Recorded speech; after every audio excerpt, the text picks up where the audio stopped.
supplemental motion, second supplemental, and motion eliminated to omit lyrics at trial. So, Mr. Carlson, I understand you are arguing or going to pursue this motion. And then Mr. Weinstein, are you also going to be arguing that motion? Yeah, Mr. Steele and I will be arguing. Okay. All right. Judge Van Look, can I be heard? Yes, sir. In actuality, Your Honor, we are going to divide some duties on this to make sure that the hearing is handled as expeditiously as possible. So with the court's permission, I will handle the initial argument, go through some of the areas of law, followed by case specifics with Deputy District Attorney Hilton, and then Mr. Floyd is going to handle some of the more specific racketeering aspects of this matter. Okay. So we, with the court's permission, will proceed in that fashion. Also, we do have a PowerPoint and some other visuals for this, Your Honor. We have got the PowerPoint being printed off. I'm looking to my left to see if it is here yet. There's a little bit of problem getting it printed. We plan on providing courtesy copies to the defense. We plan on providing courtesy copies to the court, Mr. Kearns, and also tendering that as well, Your Honor, to make sure there's a record of exactly what was presented here. All right, sir. Mr. Steele? Your Honor, just for completeness, Mr. Williams filed a motion eliminating number 2, motion to strike, and that deals with, it was filed by the way on November 29, 2022 at 3:35 in the afternoon, and that deals with excluding social media, hip-hop videos, song lyrics under the first 14th Amendment, corresponding section of the Georgia Constitution, as well as the CGA section 24-4, 401, 402, 403, 404A. So that. I think we can take that up in the same vein, okay? All right, okay. Your Honor, just for the record, I need to formally go with Mr. Weinstein and Mr. Steele's motion. I thought that we had the Harvey rule. But specifically, Your Honor, the state, although my client is not a signed artist, the state has identified lyrics allegedly performed by my client. Okay. All right. Thank you. All right, thank you. All right, Mr. Carlson, if you want to proceed at this point in time, sir. Last Thank you, Your Honor. And I believe we have now copies of the PowerPoint, which Ms. Love is going for. We have the copies now for the court. Mr. Kearns, the remainder are coming, and we'll tender those into the record and provide them. Okay. All right, sir. Thank you.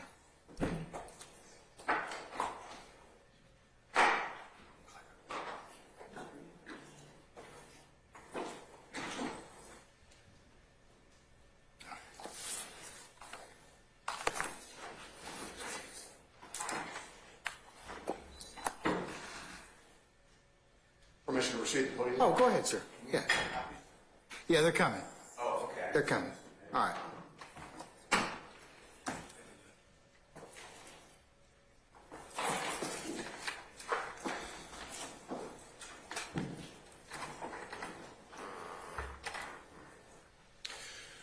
Your Honor, we're here today to cover the issue of admissibility of gang lyric evidence in the trial of this case. And the court provided a history of what some of the briefing and some of the motions were. This began essentially a year ago. I believe there were some earlier, if I remember correctly, and I know the folks who have been involved in this case will correct me if somehow I'm not completely accurate on this, but there were initially some defense motions to preclude this evidence. The state responded to those along with motion to admit, and to the court was very exact on that. Then the state delivered particular motions in order to make sure that defense would be on notice of at least some of the lyrics we plan on introducing at trial. So we take a look, Your Honor, at what exactly is the issue that's before the court in this case today, and that is YSL gang evidence admissible in a YSL gang prosecution? Because the question is not rap lyrics. The question is gang lyrics. And the question in particular, Your Honor, are YSL gang lyrics either coming as party admissions, either coming as adoptive admissions, either coming as co-conspirator admissions or coming as declarations against interest for relevant purposes from YSL gang members and associates. So the issue here is not rap. This is not randomly the state attempting to bring in Run DMC from the 80s. This is not the state attempting to bring in some other type of lyric evidence. This is specific. These are party admissions. They happen to come in the form of lyrics, Judge. What we have from the defense here, Your Honor, are really two issues that the court needs to resolve. They have filed blanket objections.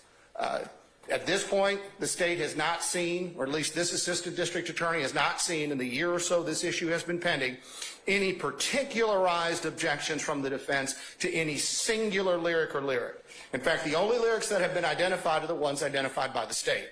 What we do have in this case, Your Honor, is a blanket First Amendment objection from the defense and a blanket pretrial Rule 403 objection on the basis of unfair prejudice.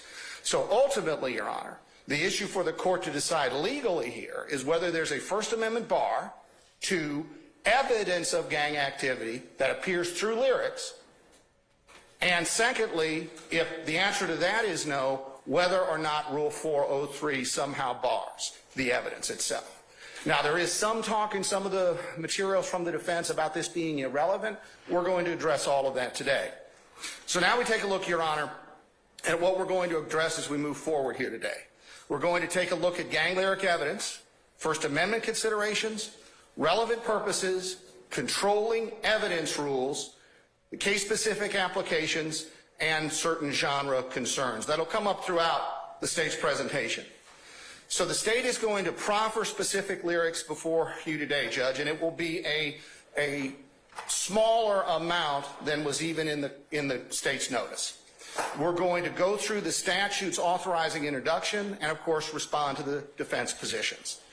On this, Your Honor, there are some template cases procedurally that are impactful here for us, and those, Your Honor, are up at the top, that United States v. Torres, which is cited in the PowerPoint, but I'll get it into the record. That's 433 Federal Supplement 3rd, 433 Federal Supplement 3rd, I'm sorry, 35, 435 Federal Supplement 3rd, 526. That's the Southern District of New York case.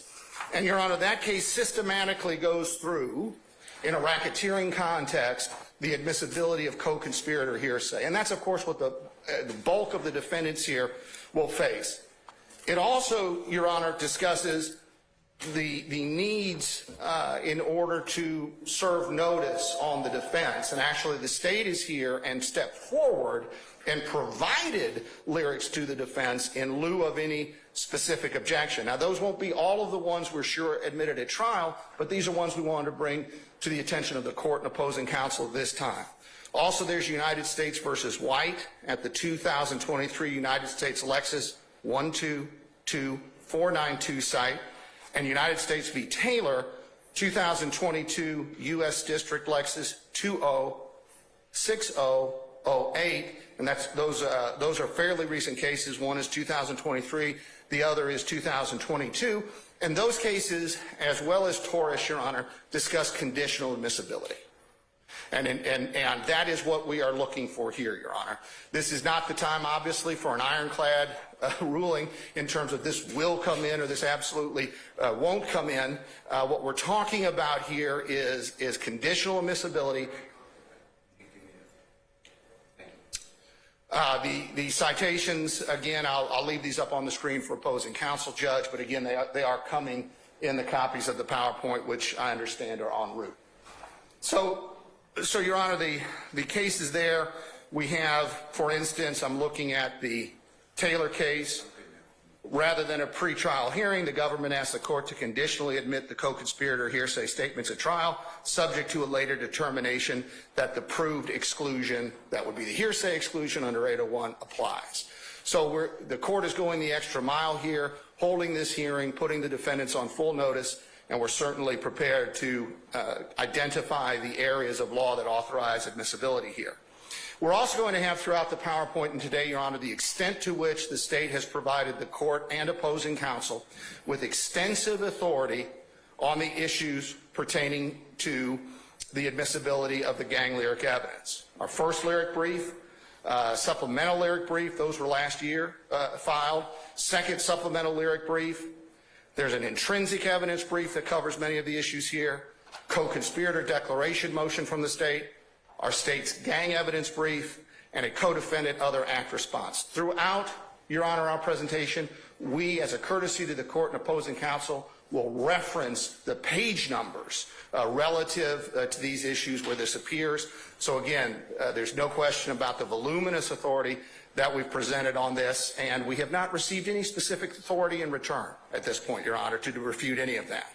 So the state's request today is essentially going to be, Your Honor, to apply Georgia's evidence statutes as written and conditionally admit the particularized lyrics that the state is going to present today.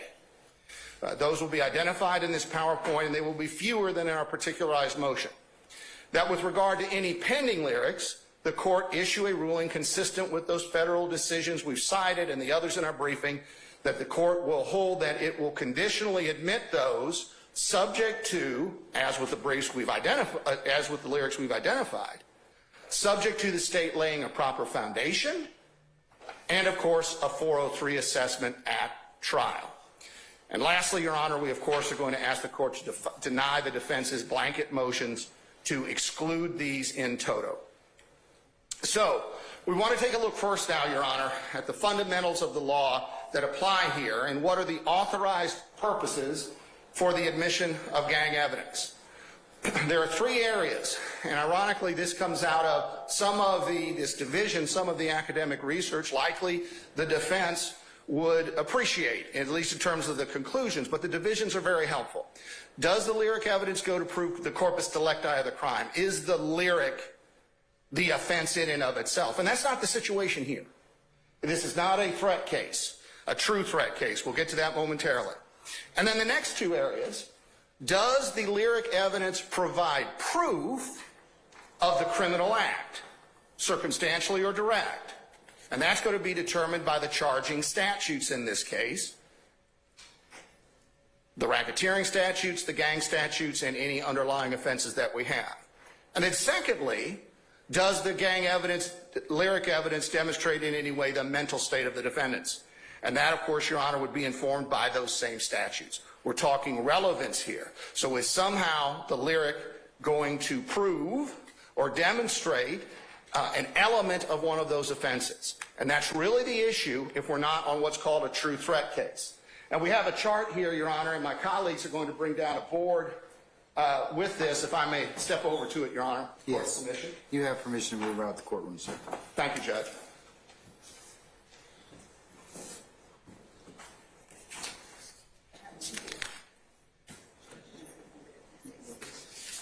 And I appreciate my colleagues' assistance and the court's patience, Judge.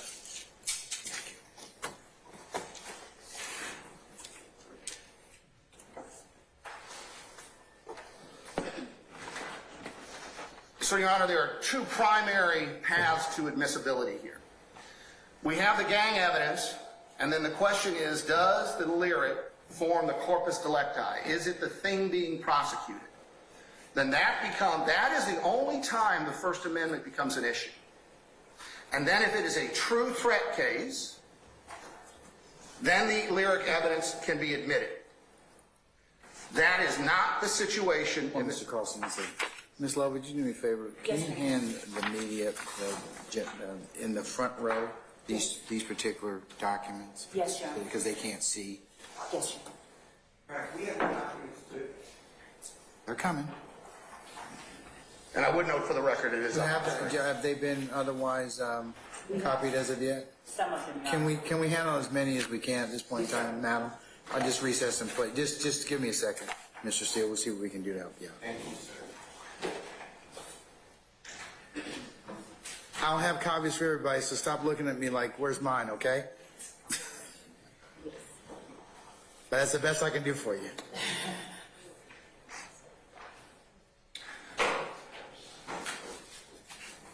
They'll be up here.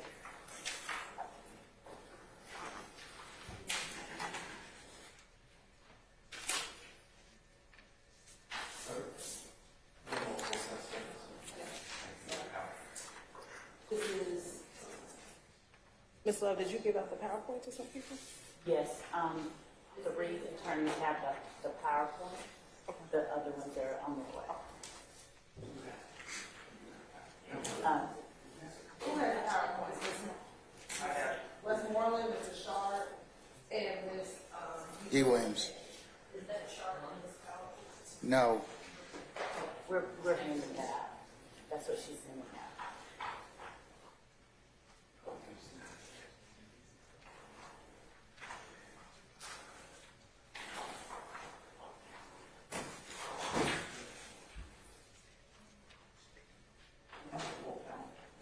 The additional PowerPoints are coming. 3 people have them, the additional one.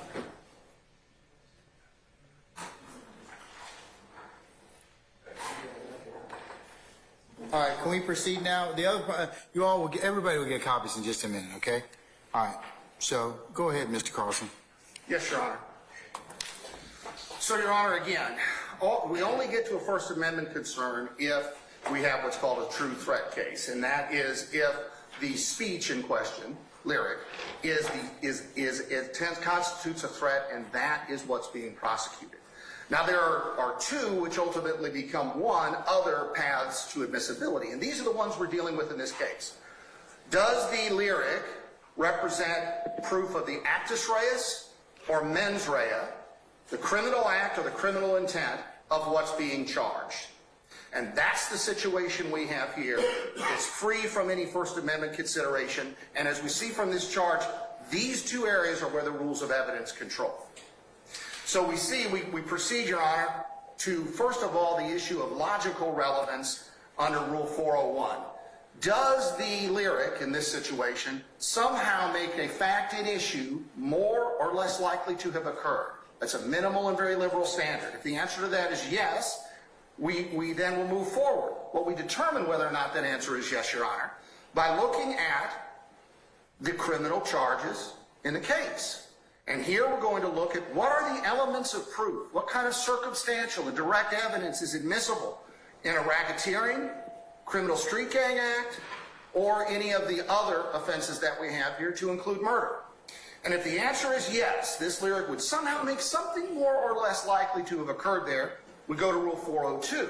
And what Rule 402 says, Your Honor, is that if the evidence is logically relevant under Rule 401, it becomes presumptively admissible, and the objecting party has to find a statute to keep it out. In some cases constitutional, but obviously not this one, because we're not dealing in a true threat case. So what evidence statute can the opponent come up with to say that this evidence that is going to make something more or less likely to have occurred here stay out? Now, that's what we don't have from the defense in this case, Your Honor, other than Rule 403. So what we see here in this case, Chief Judge Glanville, is multiple evidence rules and principles not only don't keep this evidence out, they authorize its admission. We're going to see that through the direct party admission rule at Rule 801D2A, the adoptive admission rule at 801D2B, the co-conspirator hearsay exemption from the hearsay rule, 801D2E, the rule concerning declarations against interest, 804B3. This is going to, as we'll see, constitute intrinsic evidence, tells the story of the crime. And also there are specialty rules attended to Street Gang Act prosecutions that apply when 1615-4 is charged, and that is 1615-3, evidence of gangs, customs, and behaviors. And 1615-9, other criminal acts of gang members offered to prove the existence of the organization. And then the last chance to keep this out is the rule of legal relevance. Rule 403, again, the burden is on the objecting party, and it's a heavy burden. They have to demonstrate there's no other reason, essentially, to, quote, drag this evidence in by its heels other than to unfairly prejudice the defense, and it essentially has no probative value. That won't be the case here, Your Honor, as we'll see. And so following that path, the lyric evidence in this case, for both actus reus and mens rea purposes, is going to be authorized for its introduction and become admitted gang lyric evidence.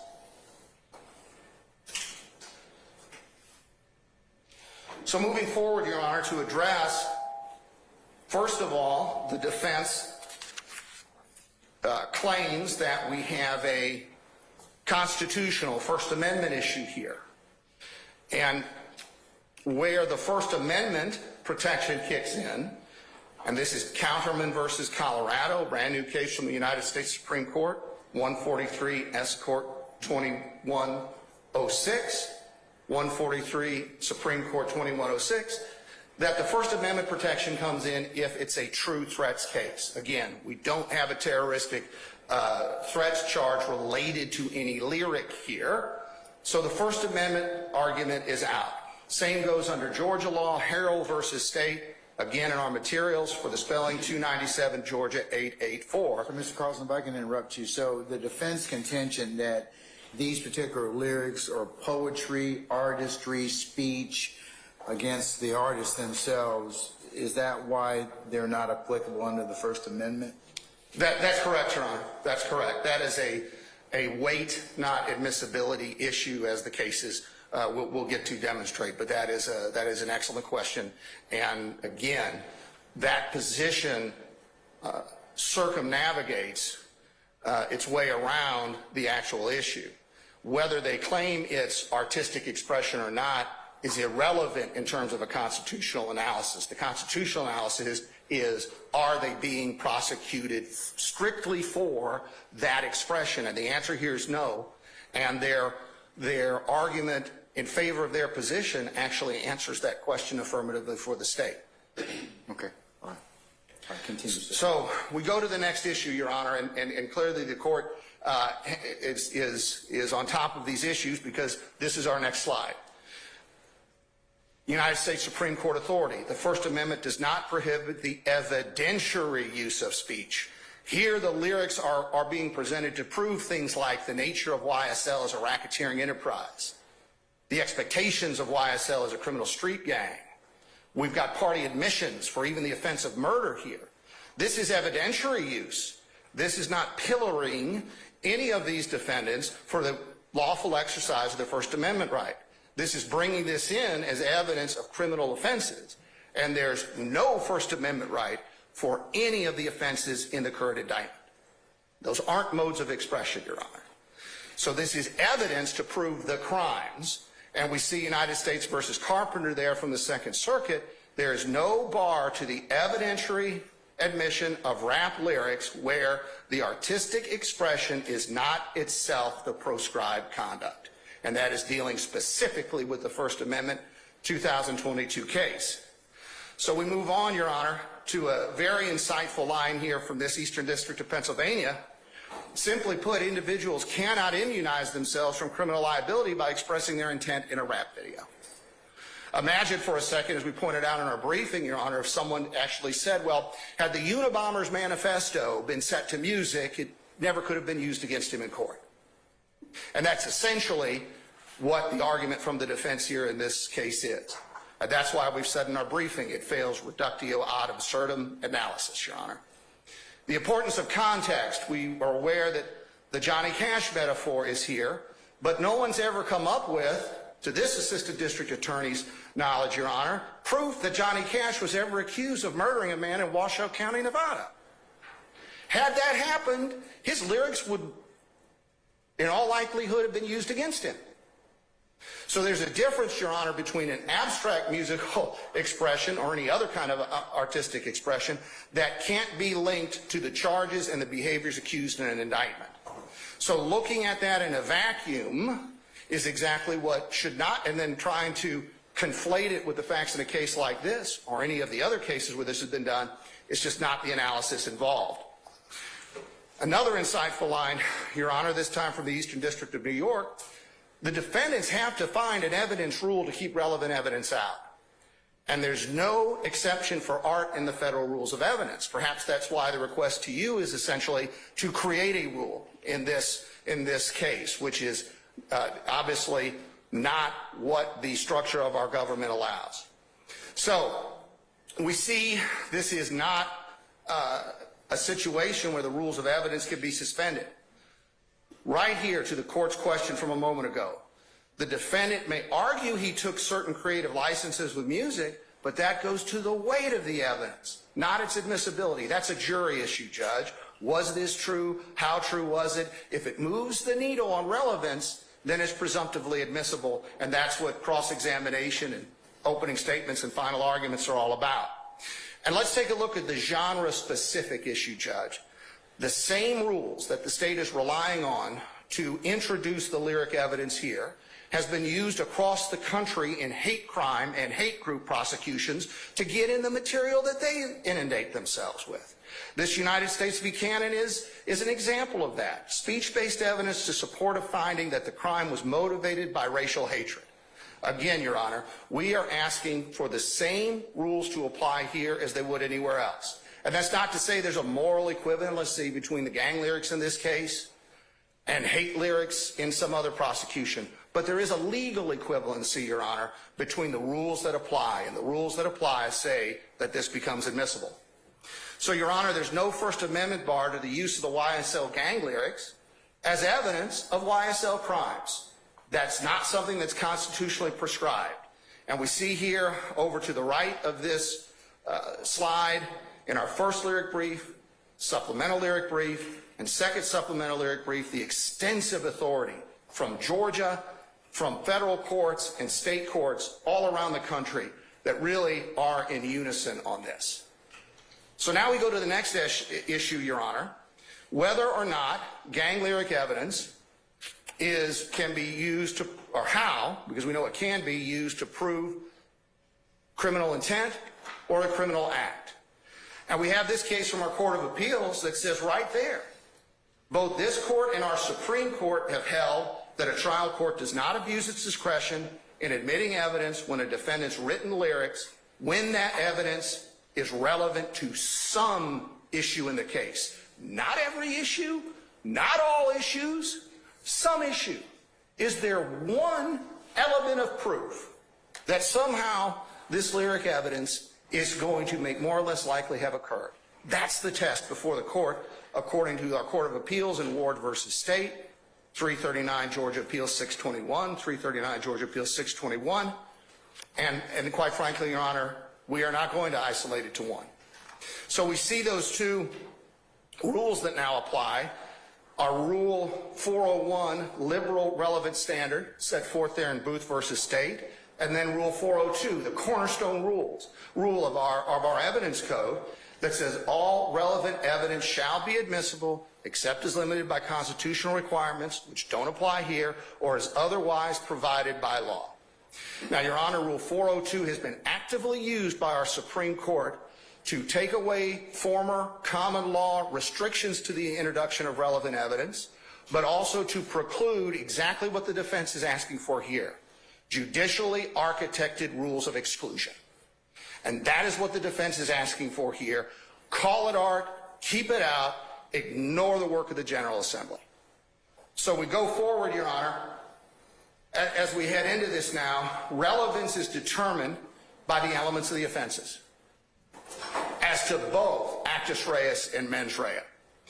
We have these two areas now are not controlled by the Constitution. These two areas are now controlled by the rules of evidence. So we're going to look at the elements of those offenses. Mr. Floyd is here to assist us with that when it comes to the racketeering laws, and I'm going to survey this in any number of areas quickly prior to Deputy District Attorney Hilton providing us with the specifics in this case. So, Your Honor, in a Criminal Street Gang Act prosecution under the primary charging provision, that's 16-15-4A, there are 4 matters the state needs to prove, according to our Supreme Court. So what we need to think about now is does a lyric somehow make more or less likely one of these 4 matters? So does it demonstrate that an underlying offense occurred? Does it demonstrate that the group in question is a criminal street gang? Does it demonstrate that the defendant is associated with a criminal street gang? Or does it demonstrate that the defendant participated in the gang through the commission of the predicate offense? That's what the statute says. So, and remember, the group being a criminal street gang then, how large is it? What sort of behaviors does it engage in? Are those criminal in nature?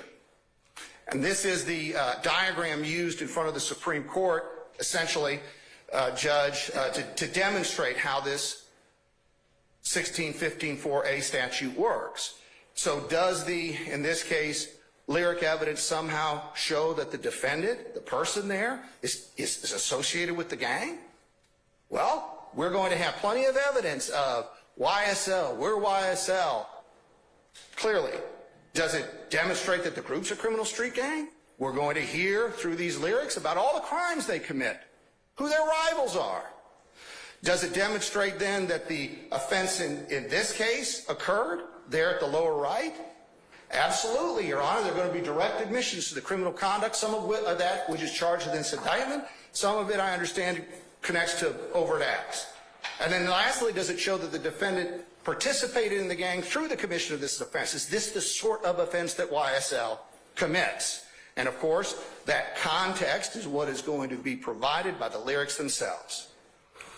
So we move on, Your Honor. Remember, we have another case here, now 2020, from the 11th Circuit. It's reminding us First Amendment prohibits introduction of a defendant's abstract beliefs when those beliefs have no bearing. Now, see the difference here, Your Honor. When it comes to admissibility, because of Rule 402, it's some relevant fact.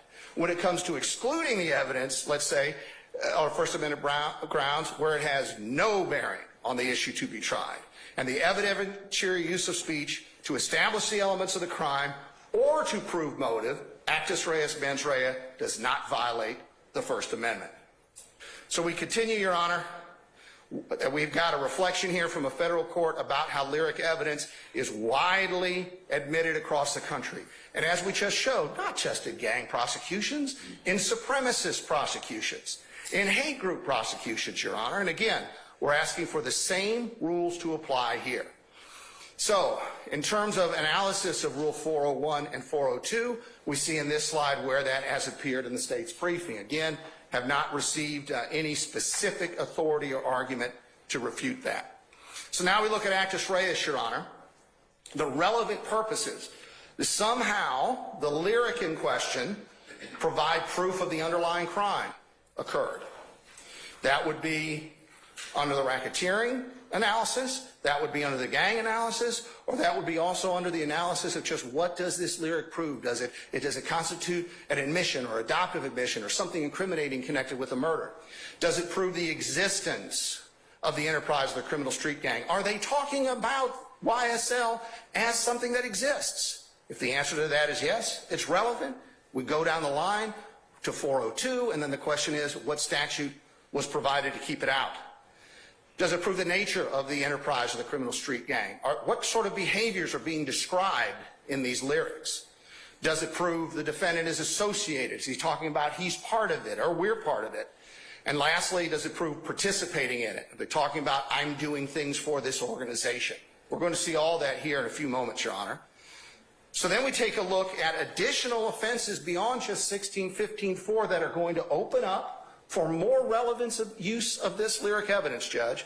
There are charges under this for the B, as in boy, violation of 1615-4, committing criminal gang activity, increase or maintain status in the gang. Well, we've got to know what the expectations of the gang are. Are those expectations expressed in the lyrics at all? We're going to see that they are in terms of violence, in terms of what should be done with rats or snitches, informants. Is there going to be proof that the gang steals or somehow maintains property? Because we've got a charge in here under 1615-4C as in Charles, obtaining property through criminal gang activity. So is it going to inform us that this is an activity of the gang? And then lastly, is somebody talking about being the boss, the leader, the capo, whatever we want to say? If so, and we're going to see that is so, there's a D, as in dog violation here, Your Honor, leadership in a criminal street gang. So if someone's saying I'm the leader of something called YSL, we're going to see it has an informed use in all of these areas. We'll get to these in a second. Then we have those specialty statutes that authorize even more evidence once 1615-4 is charged than otherwise would be under an analysis. So now we turn to just a few cases here, Judge. We've got Karsten versus State from our Supreme Court talking about how gang evidence establishes those enterprise, or in this case, criminal street gang factors. We've got to prove that YSL exists, just like the Bishop Bloods gang existed. So that is an element of proof in this case. So someone's saying, well, why is all this gang evidence relevant? Well, Your Honor, in a Street Gang Act violation charge or a racketeering charge, evidence of the existence and the nature of the organization is not only relevant, it's required. No different than evidence of a homicide is required in a murder prosecution. So for someone to say this evidence isn't relevant once those charges come is somehow taking the position that the state should not be allowed to put on evidence that's mandated by the statute. We see the association with the gang becomes admissible, and a video here, this was a video of gang activity, it was an attack actually, did those things and then also established motive. So we look at a few other cases here, Your Honor. Another video case here, this is United States v. Smith, significant probative value because it dealt with contested issues. And there's this issue contested in this case, whether they've obviously pled not guilty, so everything from actus reus to mens rea is on the table. We've got another case here, Taylor versus State, from our Supreme Court, where the rap lyrics found with the defendant referenced and pertained to the crime. So that is extremely high probativity in this case, not what's necessary, but again, are we going to have link-ups between evidence found during searches and what's being rapped about in this case? Absolutely. So right there, the legal controls that are here are saying that evidence is admissible. And again, proof of the nature of the gang. This is another supremacist case. This is a Texas prosecution under their gang statute that the lyrics showed the ideology of the group. If you've got a group with an ideology, that's part of its organizing principles, which we're going to see here, then of course that evidence is going to be admissible to demonstrate the group constitutes an enterprise or criminal street gang. So here we are where these issues have been briefed in detail for the court, Your Honor. Commission of the offense, the existence and nature of the gang, affiliation with the gang, participation in the gang, and witness intimidation. And of course, we've got it linked to the areas in our briefing that it's been presented to opposing counsel in the court. Again, do not have any, that I'm aware of, any response taking actual issue with any of the case law that's in there. So now mens rea, Your Honor, mental state. Does somehow the lyric demonstrate motive related in some way to a racketeering enterprise or a gang, intent to commit any of these crimes, state of mind related to any of the offenses, or knowledge that YSL exists, knowledge of the sorts of things YSL does, knowledge of who's in YSL, knowledge of whose YSL's rivals might be. So all of this becomes proof for those purposes, but also what the state of mind is for any of the underlying offenses. Now we see here, in this case from California, gang lyrics allowed because it demonstrated who the rivals were of the defendant in question, disclosed his case of state of mind, his motives, his intentions, his loyalty, and furthering the gang's activities. Again, what the state is asking for here is what has been resolutely admitted in courts around the country. Again, not genre specific, Judge. Here we have a case from North Carolina of a person who listened to skinhead songs and then tragically enacted what he was listening to in those songs, and which wound up being a murder prosecution. And we have the court saying right here that what was expressed in that music and the fact that he wanted to fill his head with this and then acted it out went to demonstrate motive in the case. Well, we're going to see a lot of murder talk, a lot of gun talk in all of this, Your Honor, and that pertains directly to the charges that are before the court and that the defendants have been indicted for. Now, this is a case admittedly under Georgia's former evidence code, Your Honor, the natural-born killer case. And it demonstrates that it does not have to be merely material created by a defendant. It's more probative if a defendant expressed these thoughts himself or adopted them himself or is part of the group that operates under these principles. But in the natural-born killer prosecution, the defendant watched that movie again and again and again and then went out and committed murders.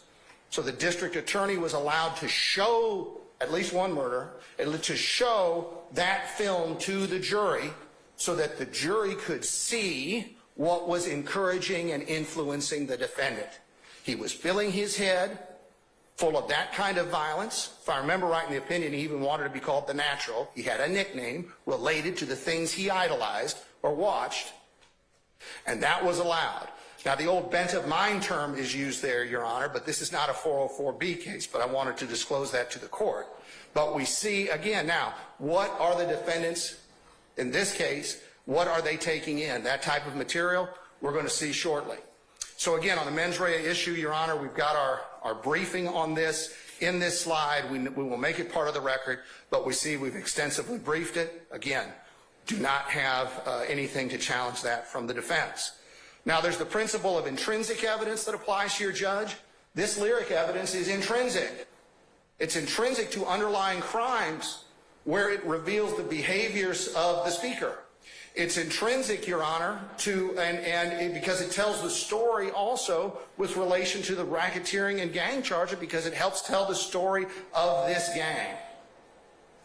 So we are not talking about a situation, and I haven't seen a 404B objection or 404A objection for any of this evidence. It's not true. In my pleading that I announced earlier in November of 2022, and most of my things that Mr. Carlson has said has not been challenged, have been challenged directly in my pleading.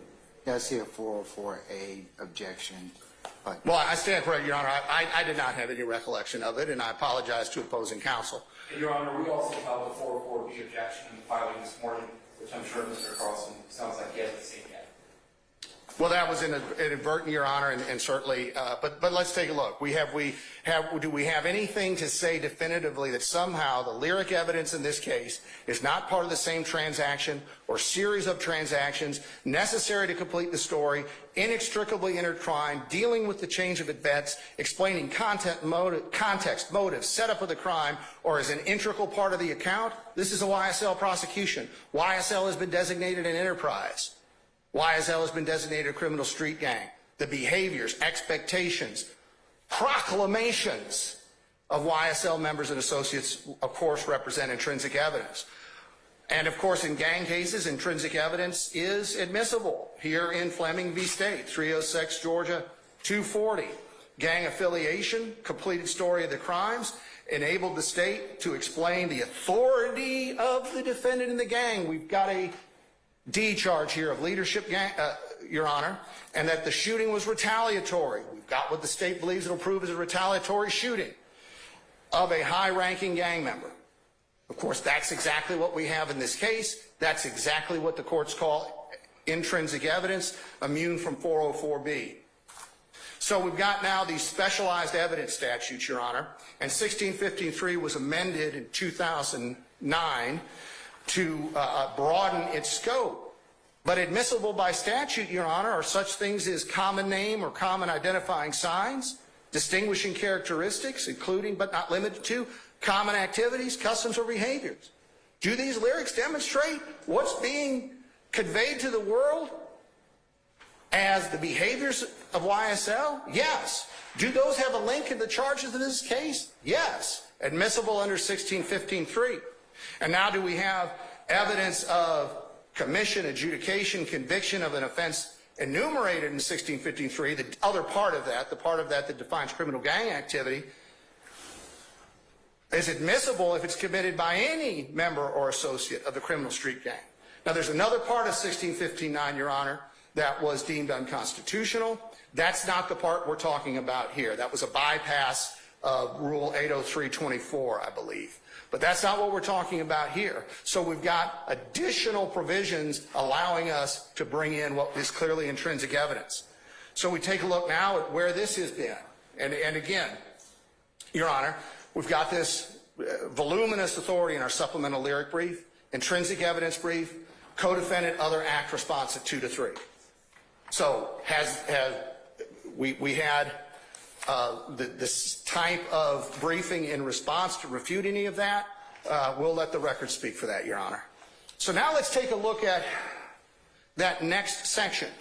So this material's out there, Judge, but then it makes a difference who spoke it and under what circumstance they spoke it and whether or not it's admissible. What's that additional pathway?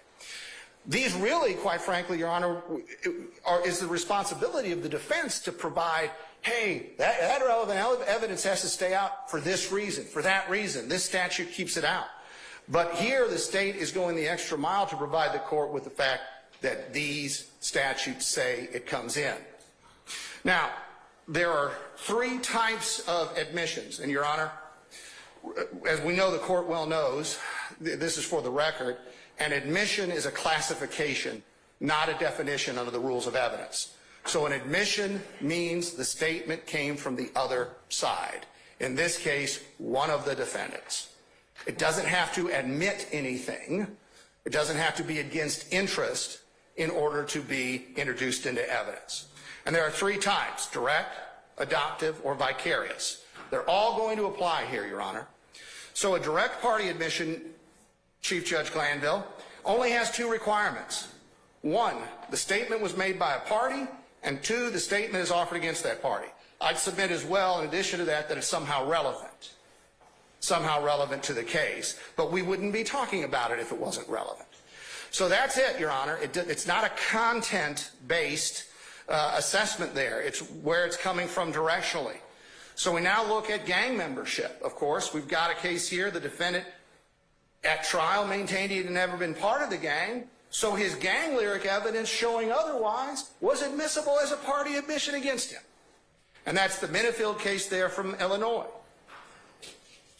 And none of these cases are exhaustive, Your Honor. There are detailed cases, additional authority at every one of these stop points in the state's briefing over the last year. Lyrics can provide gang motivation behind the crime. Regardless, we see here from this OLGUIN case from California, regardless of whether the lyrics were written before or after the killing, they were authenticated as the work of a defendant there or a co-defendant. As such, they demonstrated membership of the gang, loyalty to it, familiarity with gang culture, inferentially his motive and intent on the day of the killing. This was a crime alleged to be gang-related. Gang membership was obviously important, and evidence tending to show it highly relevant. Your Honor is about to see the volume of gang identification, even in the sliver of lyrics that we're bringing before you here today.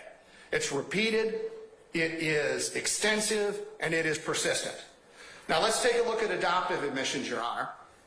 Now, the classic case of adoptive admissions in that State versus Orr, 305 Georgia 729, is essentially a loaded question comes to an individual, the person is in a position to deny it, doesn't, and then they adopt the content of that. Now, there was the old Mallory rule, which I know the court is aware has been eviscerated in Georgia with the adoption of the federal rules of evidence here, and the Mallory rule said those weren't admissible in criminal cases. Orr did away with that. Actually, quite frankly, what Orr told us was the General Assembly did away with that when it adopted the federal rule. But that rule's gone, Your Honor. And Orr says we follow, of course, the federal authority on this. But there are other sorts of adoptions, Judge, and sometimes in the case law this is called adoption by use.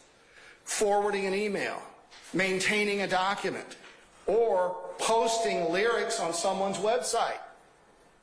Defendant A posts defendant B's lyrics.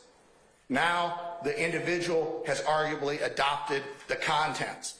And that's essentially what occurred there in the Riccio or Recchio case from the Fourth Circuit in 2018.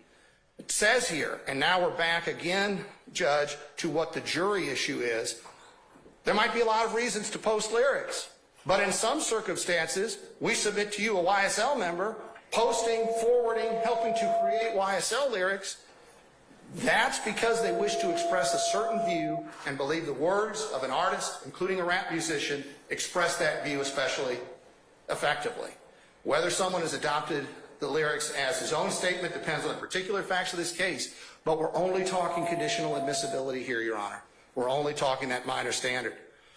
Now this Hankton, Your Honor, and I want to get this case cited into the record. United States versus Hankton, Hankton, 51 Fed 4th 578, 51 Fed 4th 578. That's a 2022 case from the Fifth Circuit, and we've included a link to this actual video in our briefing, Judge. It was a murder, and it was a rap video with multiple members, if memory serves correctly, from the gang in the video, and one of the defendants who was implicated in the murder in the video just for an instant. And when the murder gets spoken about, the defendant holds up his hand in a be quiet sign, or a SHUSH sign, shush. That was enough, Your Honor, for him to have adopted the contents of the video. According to the Fifth Circuit, 2022, he participated in its creation, he's in there, and particularly at the moment the underlying crime is being discussed, he is there and making a gesture along with it. So now we deal again in this case with questions of art, with question of should the artist, who the actual rapper, have been brought in to be cross-examined prior to this being admissible. And take a look at what the Fifth Circuit says. The defendant may well be correct that the lyrics were subject to interpretation, but that interpretation was within the province of the jury to determine. That's not a basis on which to exclude pertinent evidence. And now the co-conspirator admission, Your Honor. The basic foundation here. The state is required to show a conspiracy existed. The conspiracy included the declarant and the defendant against whom the statement is offered, and the statement was made during the course and in furtherance of the conspiracy. And that's Kemp versus State at 303 Georgia 385. Now, Kemp's particularly important here because it's a gang prosecution, Your Honor. And one of the factors in Kemp is, when does the conspiracy terminate? Well, we were dealing with a gang in Kemp, Your Honor. The conspiracy continues past the point of indictment, onto the trial. The conspiratorial framework is not limited to an underlying constituent crime. It continues, Your Honor, as long as the gang continues. And another thing that Kemp stands for is any statement that's somehow going to further the interest of the gang, promoting cohesion, promoting fear, anything along those lines, gang members reporting back and forth to each other about gang activity, which we're going to see in these lyrics. That all falls under the co-conspirator exception. So when defendant A makes that statement, if it is subject to the co-conspirator exception, it's now a party admission. So defendants B, C, D, E, F, it is as if they said it. That's Rule 801 D2E. That's why it's an exemption. I apologize for misspeaking, not an exception to the hearsay rule.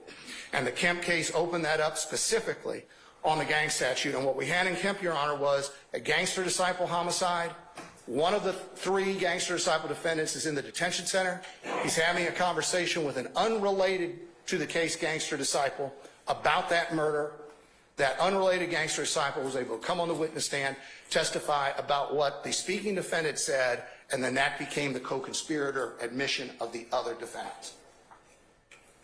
So now, Your Honor, in enterprise gang and conspiracy cases, again, Kemp, to that point we just raised, specific acts charged. The charged murder did not end with the involvement or association with gangster disciples because, or I'm sorry, let me rephrase that. The specific acts charged, the murder, did not end the defendant's involvement or association with the gangster disciples.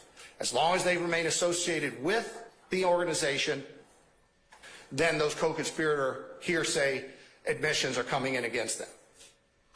And again, we see this principle pertains to gang cases in three areas, and this is that template case Torres again, and we're going to have all three of these type of statements, Your Honor.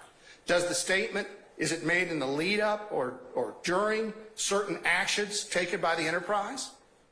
Is the statement pertain to acts committed during the course of the conspiracy or somehow apprise a co-conspirator on the progress of the conspiracy? We're going to see that. And does it have to do with the group's ranking system, code, words, and history? I'm the boss. Here's who's with me. Here's what we've done in the past. Any of those three authorize the admission of the speakers, party admission, as co-conspirator hearsay against the rest.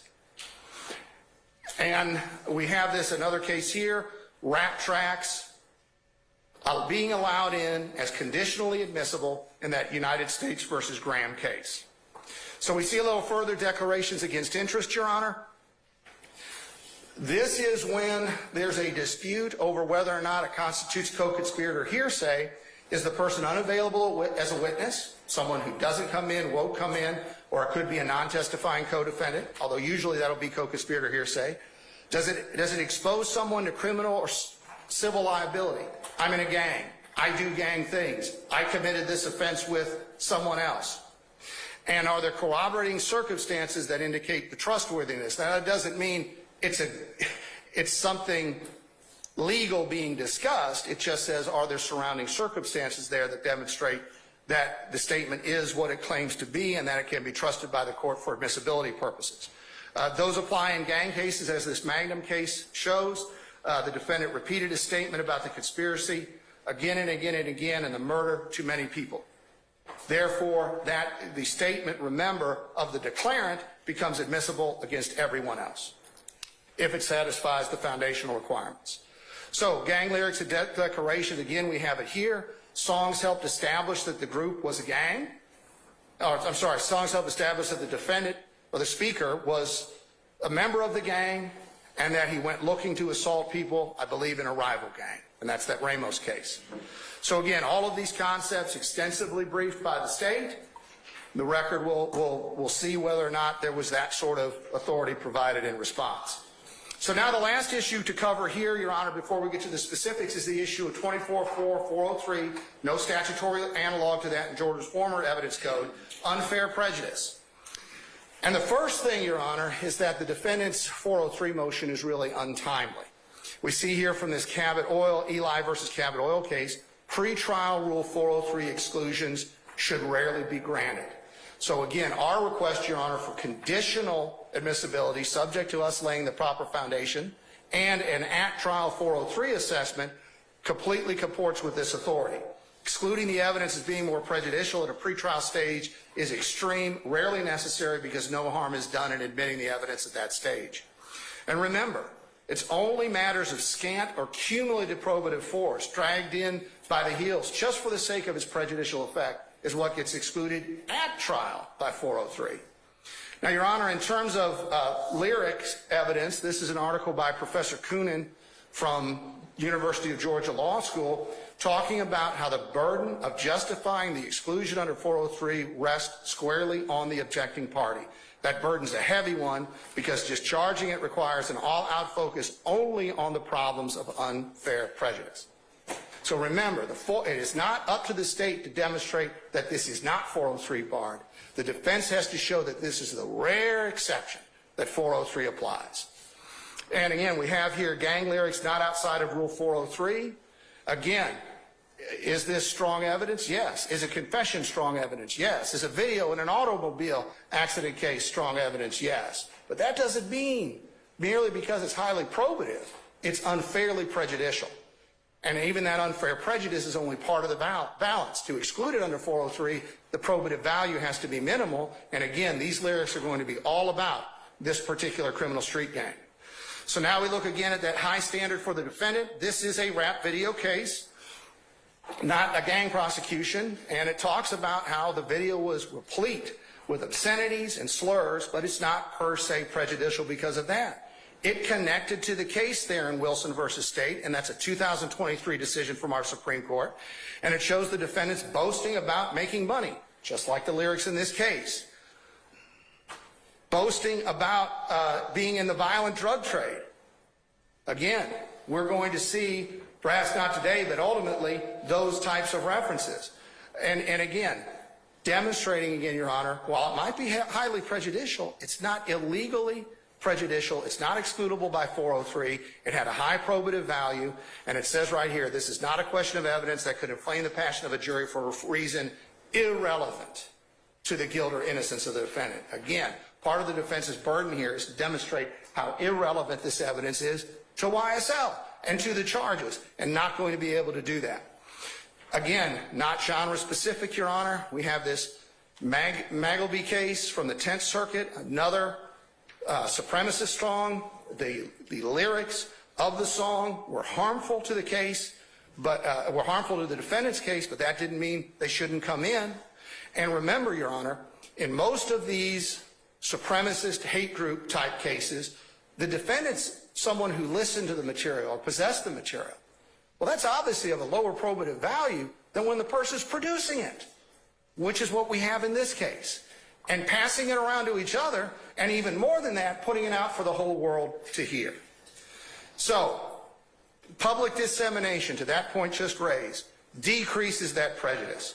Here we have this case, United States versus West. The defendants disseminated on social media evidence on public viewable sites, the purpose of which was to get noticed, the purpose of which was to be heard. So once again, that was factored into the 403 analysis to allow in the evidence in question. So at 403, Your Honor, again, we have extensive briefing on that, and our lyrics brief, and our second supplemental lyrics brief. So we see, Your Honor, we have in this case, we're not dealing with a truth threat case. The lyrics do not form the corpus delicti of the crime. In fact, the lyrics are evidence of criminal intent and of criminal action. Criminal action. Actus reus, mens rea. They are highly relevant in this case, as we are about to see. They go to prove the offenses in question, demonstrates elements of proof of the offenses in question, and of course also, Your Honor, the mental states, the knowledge, the intent, the motive, the state of mind of the defendants. We're not going to see a statute that keeps them out, and we are respectfully requesting again, Your Honor, conditional introduction of these lyrics. With that, Your Honor, I'm going to turn it over to Deputy DA Hilton to talk about specifics. All right. Madam? Your Honor, can we take a brief comfort break?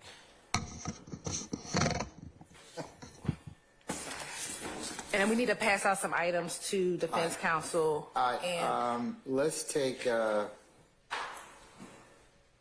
everybody please be back at 5 of 3, please? yes. Okay? All right. We'll be in recess until then.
All right, thank you, Deputy Ingram. All right, councils and those folks, we'll go ahead and get started at this point in time. Ms. Hilton, you ready, madam? Yes, Your Honor. All right, go right ahead.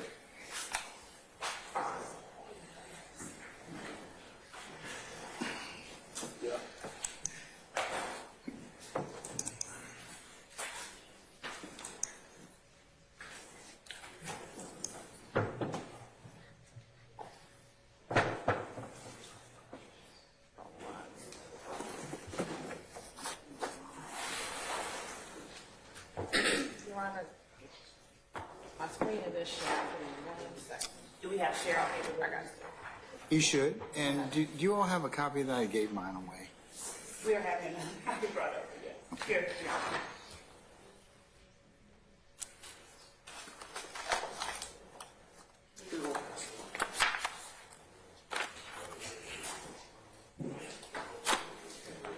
Thanks. And I was just looking for that. I think, didn't you have another handout or something like that? Yes. Yeah, I'll give you this back, Ms. Love. I don't.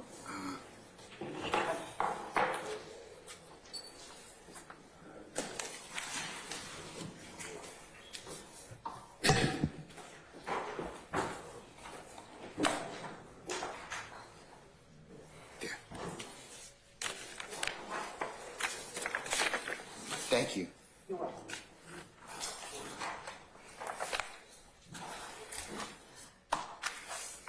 Okay, all right, Ms. Hilton, whenever you're ready, madam. Thank you, Your Honor. Now, Your Honor, you just heard from Executive District Attorney Carlson regarding the areas in which these statements and lyrics can be entered. And so what this portion of the hearing will do is just speak about a certain number of the statements that the state is seeking to introduce. Again, this is only a few, but we have just wanted to identify for the court those lyrics and how they are relevant in this particular case. We are going to look at the lyrics in groupings. The first group is going to be some examples of evidence of the existence of the YSL enterprise. So these are 4 examples of these types of lyrics that the state will seek to introduce in this case. So we're going to start at the top here, the first lyric. This lyric was a lyric that is posted on the Instagram page of Shannon Stillwell, that Instagram page being OG.Bull, BOOL _ Some significance about this particular video is the video was filmed on Cleveland Avenue. We believe the address is 151 Cleveland Avenue. At the time that this video was done, which is in 2019, this was an Exxon gas station. It is no longer an Exxon gas station. Also of importance in this video, Your Honor, is there's other YSL gang members inside of that video. Specifically, Shannon Stillwell is the one that's going to be rapping in the video. Then Miles Farley appears in the video. Wooney Lee appears in the video, as well as Quarmavius Nichols. And of note, Your Honor, the title of the Instagram posting is Slat Talk. And Your Honor, we believe that through our gang investigators in trial, they will say what slat is slime love all the time. That is a frequent phraseology used by the gang. And so it is of note that this particular video is entitled Slat Talk. So specifically on this board, we have this verse. I just beat a murder rat, paid my lawyer $30 for that. There's a few other lyrics in between, and me and my slimes above the law. In addition to those lyrics, there's some other notable lyrics in this particular video. Mr. Stillwell states, and I keep a stick, ain't avoiding no smoke. Which a stick, Your Honor, we believe will come out in testimony through our gang expert is a gun. He also says, I'm that slime that you always talk about. I'll wipe your nose, sit in your family's face, and just smile it off. While wiping your nose is another symbol that we are going to allege that the members of YSL use. Now, Your Honor, I have for the court, and I provided to defense counsel some still images of that video. May I approach? You may, madam.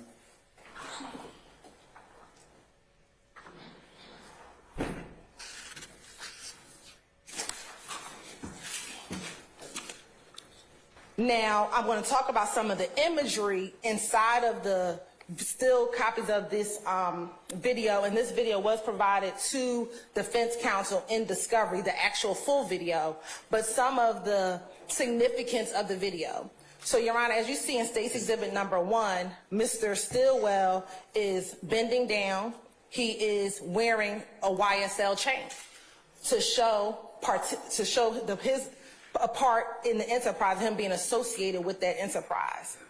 Again, Your Honor, as the state just mentioned, the background of this video is in 2019 was the Exxon Food Mart, which is on 151 Cleveland Avenue in YSL territory, which the state has alleged is one of the YSL strongholds where they sell drugs out of. A few of our cases in this particular indictment, in our RICO Act, as well as some of the other counts in our indictment, we have individuals who have sold drugs out of this location at 151 Cleveland Avenue. When you look at State's Exhibit number 2, Your Honor, that is a screenshot that has Mr. Stillwell, but also in State's Exhibit number 2, to the left, you see an individual in a black shirt with some purple writing, is Miles Farley, one of the other co-conspirators and co-defendants in this indictment, again showing association with other members of the gang. On State's Exhibit number 3, Your Honor, your copies are not marked, but they should be in order. I don't believe they're in order. They should be. We put them in order. So the first one has Mr. Stillwell bending down with they're not in order? Is this the first one? No, that's not the first one. So we don't have them in order. Okay.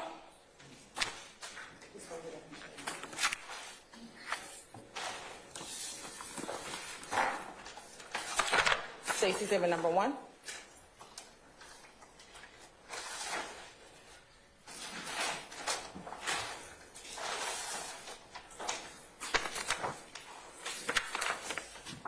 State's Exhibit number 2. Hold on a second. Sure. I'm sorry, I can't see this. You want the 2 or the 1?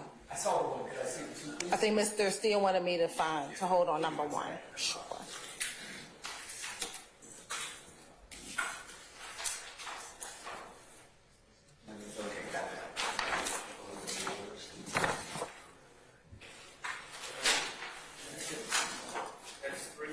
Number 2.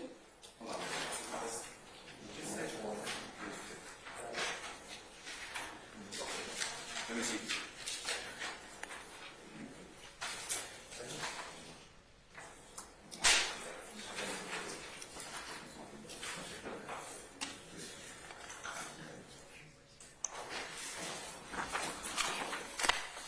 Number 3.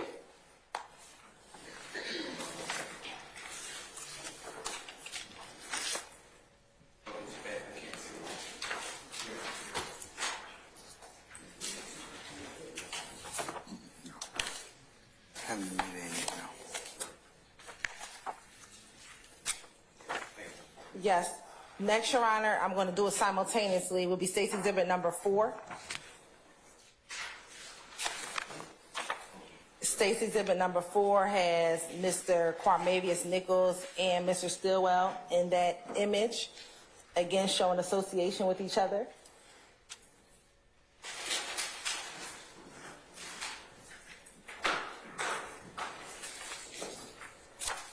State's Exhibit number 5, we can move forward on, but it's again just Mr. Stillwell with a YSL chain.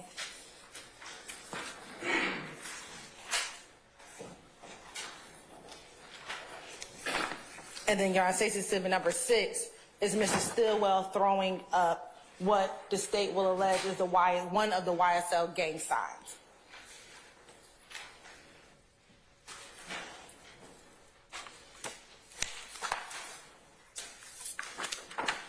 And then last, we have State's Exhibit number 7 with Mr. Stillwell and co-conspirator Wooney Lee in that image as well. I don't have state 7, man. I don't have up to I have up to state 6. Okay. Well, Your Honor, I can approach with State's Exhibit number 7. Sure.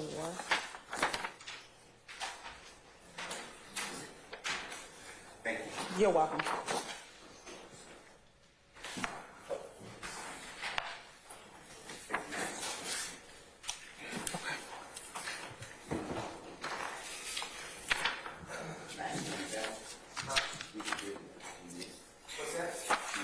Madam, I have state 6. This is state 6, right?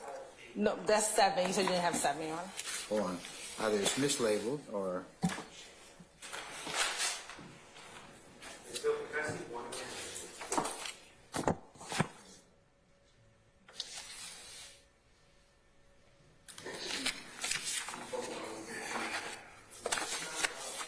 I'll let you look at what you gave me, and then if it's the same picture.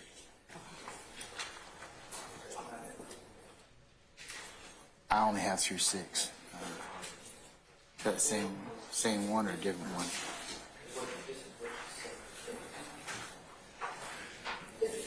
Okay. Okay. That's not included, so you don't have. You have an extra picture. Show me one. Yeah.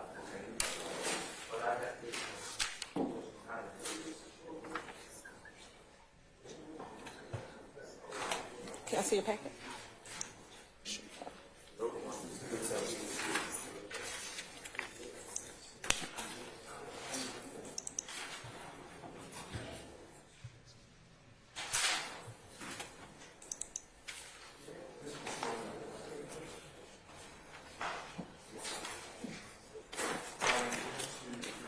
That's what you put number 1 on?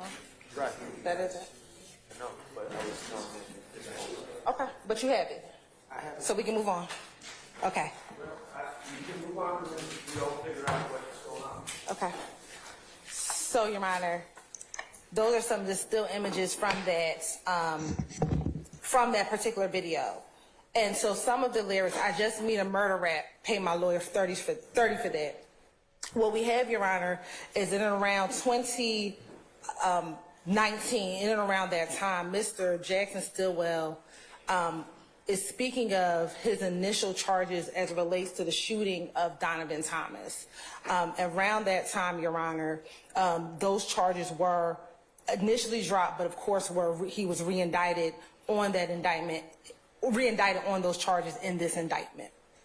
Then we also have, Your Honor, me and my slimes above the law. We don't walk into no court at all. Again, Mr. Stillwell and his fellow associates who are in the video, which is Lee, Farley, Nichols, are all appearing in that video, Your Honor. They're advising that they can commit crimes without no consequences. That is what that is alluding to. Again, Your Honor, I spoke earlier about, and I keep a stick, ain't avoiding no smoke.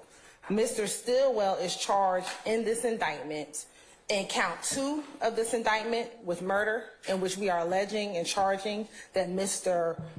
Stillwell was one of the individuals who shot and killed Donovan Thomas on January 10, 2015.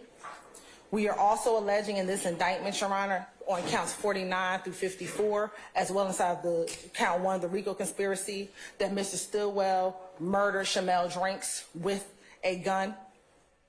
And then last but certainly not least, in count 64 through 65, Your Honor, which is the March 17, 2022 apprehension of Mr. Stillwell, the state is alleging that Mr. Stillwell threw out weapons outside of his vehicle as he was being, as he was leading officers in an accelerated chase and throwing guns out of the window. Again, this being evidence of particular crimes, and I keep a stick, ain't avoiding no smoke. Additionally, Your Honor, I'm that slime that you always talk about, and I'll wipe your nose. Again, Mr. Stillwell is associating himself with being a slime, being a part of Young Slime Life, that gang, and I'll wipe your nose, which is one of the signs that this gang shows their affiliation with this gang and enterprise. These statements, Your Honor, as was discussed earlier, would be a party opponent admission as to Mr. Stillwell. As to all the defendants in this indictment, it would be a co-conspirator admission and declaration against interest. And to Mr. Farley, Mr. Lee, and Mr. Nichols, only Mr. Nichols, who is currently sitting at this table, it would be an adoptive admission as to him. Next, Your Honor, we have from Mr. Williams' song, which was posted on YouTube in April of 2014, the song EU. And he says, honestly, truth be told, YSL won't fold, pick his ass off from the balcony, YSL wipe a nigga nose. Again, Your Honor, that same reference of YSL wiping a nigga's nose or wiping nose, which is one of the symbols that's associated that these individuals who participate in the YSL gang, it is one of their identifiers to show their participation and allegiance into this gang. He also says YSL won't fold, pick his ass off the balcony. Again, this is a reference to YSL criminal street gang members not folding, not snitching, or cooperating with law enforcement. And there'll be another lyric that is similar in nature to this as well. And again, as the state just mentioned, the YSL wipe a nigga knows what that reference is, which is one of their symbols that they show their affiliation association with this gang. This statement would come in against Mr. Williams as a party admission, and then to all of the other co-conspirators as a co-conspirator admission and a declaration against interest.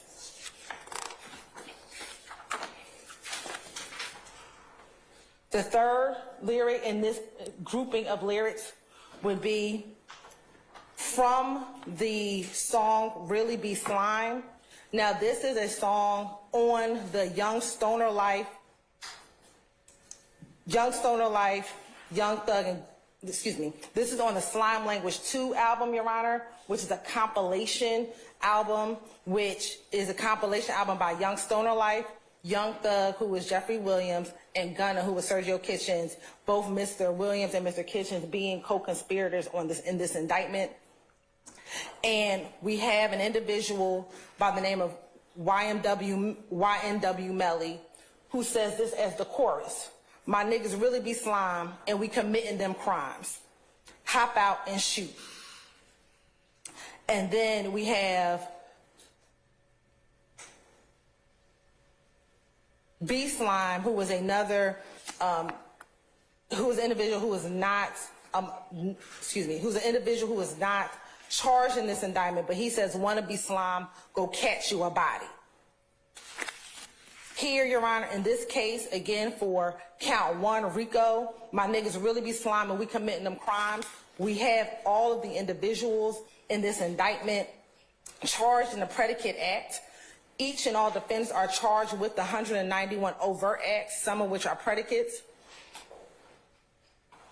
We also have that in count 1, Act 17, 79, and 173, which all deal with the shooting deaths of both Donovan Thomas, which is also count 2 in the indictment, Jamari Holmes, who was murdered as well, who is part of this indictment, as well as Shamel Drinks. Each of those individuals were all murdered, and it's the state's contention that when they say, wanna be slime, go catch you a body, I mean, you go out and you go murder someone. That's how you can become slime. You go murder someone and you go catch a body. And we have these 3 individuals who were murdered as a part of this indictment.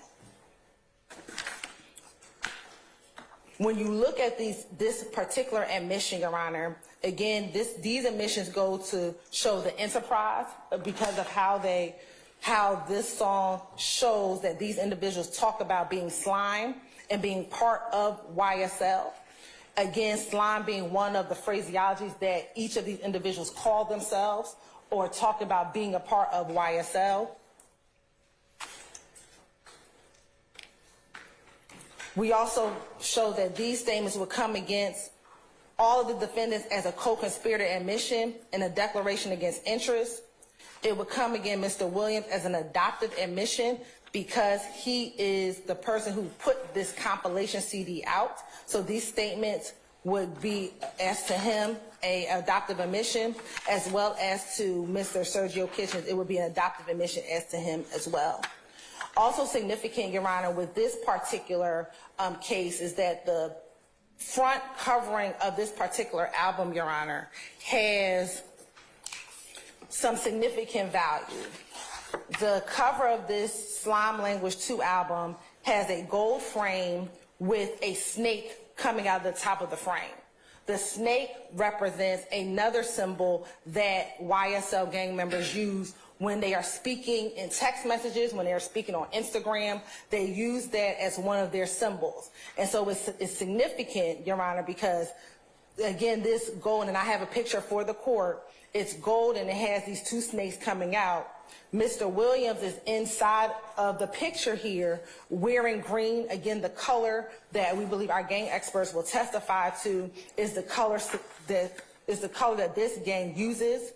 And so, Your Honor, we believe for those particular reasons, so the words inside of this song as well as some of the imagery, Your Honor, again, this will also come in, and I have a copy for the court, and for opposing counsel, this is the image that I'm referring to. All right. This is exhibit number 7. What exhibit number is that? This is actually Case number 7. 7. Yes, Your Honor.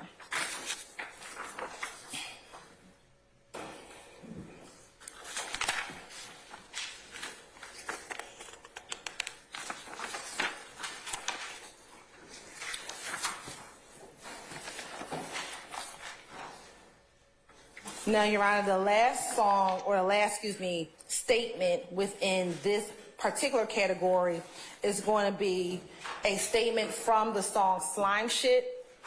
This statement has Mr. Jeffrey Williams, Mr. Diamante Kendrick, Martinez Arnold, and Jimmy Winfrey. This was released on Apple Music on March of 2016. And the lyric is, hey, this that slime shit. Hey, YSL shit. Killing 12 shit. Fuck a jail shit. This that mob shit. YSL, this that mob life. Now, first and foremost, as it relates to the first portion of this verse, hey, this that slime shit. YSL shit. Killing 12 shit. Fuck a jail shit. Your Honor, we have a case with Christian Eppinger. That's going to be counts 32 through 39 in this indictment, in which when he was being apprehended by Officer Rogers of the Atlanta Police Department, this defendant pulls out a gun and shoots Officer Rogers multiple times, only by the grace of God that he is not dead. But that represents this mindset of this gang. This is what they do. They want to kill in 12 shit. We know that 12 is a euphemism for police and that's what our gang experts will testify to. And so this particular verse or particular portion of this statement will go to show, again, the mens rea, the state of mind of members of this gang. This, that second part, this, that slime shit, this, that mob shit, again, referencing to slime being like a mafia family, being those who engage in this, in a mafia type of mindset. Fuck the jail, YSL, this, that mob life. Again, disrespect to the judicial system, which we heard in that first lyric that first statement with Mr. Stillwell. There's some other relevant statements within this song. He says, 100 rounds in a Tahoe, give him surgery, no lipo. Well, normally that wouldn't seem significant. However, in the January 10th, 2015 murder of Donovan Thomas drove a Tahoe. And not only did Donovan Thomas drive a Tahoe, there are multiple rounds of shell casings laid down on the ground where he was killed in front of his barbershop. And his Tahoe was in front of the barbershop when he was murdered. And so while it may on its surface seem irrelevant, when you put it to the facts that are going to come out in this particular case, that particular verse becomes very relevant. Then another statement within this song is, fuck the police and the high speed. Your Honor, we have multiple multiple predicate acts in this particular indictment where members of the YSL gang flee from police.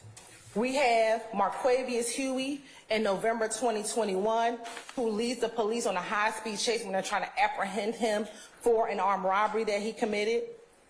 We have Shanna Stillwell, not once, but twice, in 2019 and in March of 2022, where he flees from police where they're trying to stop and apprehend him.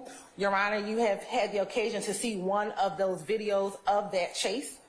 That's the 2022 chase, but we also have another one that happened in 2019. And then we have Diamante Kendrick in October of 2015 running from police after he was getting ready to go to Trestle Tree to go shoot up the opposition gang. And Your Honor, that is significant because, again, you see multiple times where these individuals on the surface just fuck the police in the hot speed. These are the mental state of these individuals. When police come, we run. Very indicative of facts that's going to come out in this case when we go to trial. So again, Your Honor, for that particular verse, we have that these statements will go for Mr. Williams, Mr. Arnold, Mr. Winfrey. For Mr. Williams, it'll be a party admission. For Mr. Arnold, an adoptive admission. For Mr. Jimmy Winfrey, a party admission and an adoptive admission. And for all of the other co-defendants, a co-conspirator admission and declaration against interest. So that is the conclusion of Category 1. Now we have Category 2, which would be evidence of the nature of the YSL enterprise gang.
So, Your Honor, under this particular grouping, these are evidence of the nature of the YSL enterprise. And so our first statement that we're going to reference is a statement in the song Take It to Trial, which is with Jeffrey Williams, Sergio Kitchens, and Diamante Kendrick. And this is a song that was released on Apple Music in December of 2020. And so this is Mr. Kendrick speaking, "I rep my life for real, for slimes, you know I kill." Mr. Kendrick is charged in count 2 of this indictment with murder. That is the murder of Donovan Thomas. He is alleged, along with Shannon Stillwell, Demas McMullen, Justin Cobb, and Javors Bradford, are alleged to have planned the killing of Mr. Thomas, Your Honor. And so it is the state's contention that for his slimes, which all of them we have alleged are a part of this conspiracy, part of this enterprise, YSL, he will kill. And he's alleged to have done that, and we have alleged that he has done that. So again, this is not just something that's just being said in abstract, but when you couple this with the evidence that will be presented in this case, it's extremely significant. It's extremely significant. Again, this particular, as an example of the verse of showing the nature of the enterprise, again, going to the state of mind, the intent, the motive, the knowledge of the gang, as well as the enterprise, and again, some of the underlying offenses. Again, this statement would come in with Mr. Kendrick as a party admission, as to Mr. Kitchens and Mr. Williams as an adoptive admission, and as to all of the other co-conspirators and co-defendants as co-conspirator admissions and declarations against interest. The second statement which is from a song called Dream, which is again by DeMonte Kendrick. It was released on Apple Music in April of 2015. He says, hey, how you doing? I'm Yeah Got It. I got bodies on bodies. Again, talking about the fact that he has bodies on bodies, which is the state's contention, what our experts will testify to, is that he got dead bodies on bodies, not just regular bodies, but just bodies on bodies. Additionally, in this particular song, Your Honor, Mr. Kendrick says, I'm with Thugger, that's my woody. And we solid, oh so solid. If I get caught, I'm gonna say nothing. YSL, bitch, we mobbing. Again, if he gets caught, he won't say anything. That is the mindset of this gang, Your Honor. This is the mindset that if we ever get caught, we won't say anything, we won't speak, we'll keep it quiet. That's consistent with what we saw previously in another one of those lyrics, that this gang knows if they get caught, don't say nothing. Or that's at least what you should have some allegiance to. Again, going to showing the nature of the enterprise, the nature of YSL, that this is the nature of how this gang operates. This statement would be admissible against Mr. Kendrick as a party admission and an adoptive admission. As to Mr. Williams, it would be adoptive admission and a party admission. And as to all other co-defendants, co-conspirators, it would be a co-conspirator admission and declaration against interest. Next we have, Your Honor, a song by he's featured on the song. So the song is actually by an artist that goes by the name of Juice WRLD, and it's featuring Mr. Williams. The song is called Bad Boy. It was released on Apple Music in January of 2021. And Mr. Williams says, I shot at his mommy, now he no longer mentioned me. Now this would seem again insignificant if you're just looking at these words. However, in this case, in the height of the 2050 gang war between the YSL gang and the IF gang, we have cases in which individuals of YSL shoot at the opposition's mother's house. Mr. Rayshawn Bennett, also known as YF Manlucci.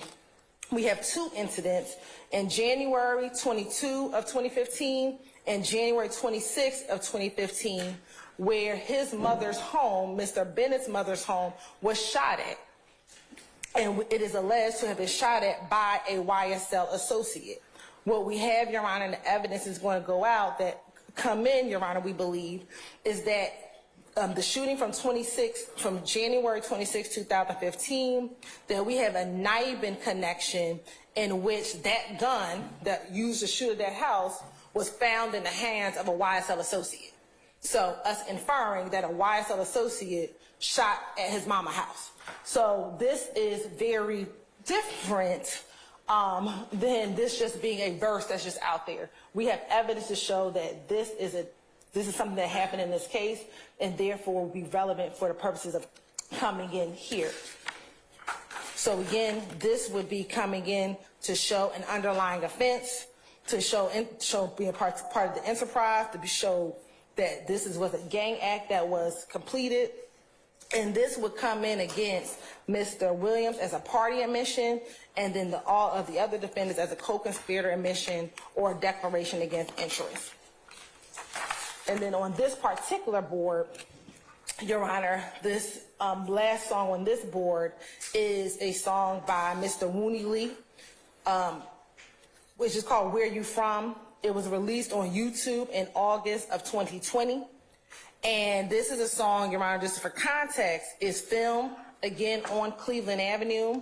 This song was also, the video for this song was also filmed at the same Exxon gas station that we saw in the Shannon Stillwell video. Your Honor, there are other associates or members of YSL in this video, Your Honor. I have a few additional kind of screenshots from that video as well. May I approach and I'll show opposing counsel the three pictures that I'm going to be referencing during my... You may, Madam.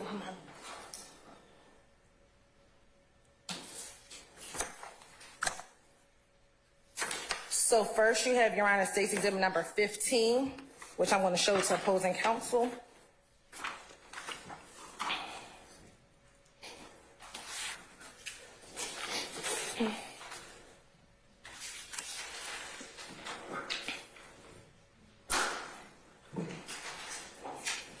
So, Your Honor, State's exhibit number 15 is Mr. Lee, again, doing the same symbol that we allege that is a part of what the YSL gang does, which is wipe his nose. State's exhibit number 16, you're gonna have Mr. Lee in that video, also throwing up the YSL gang sign.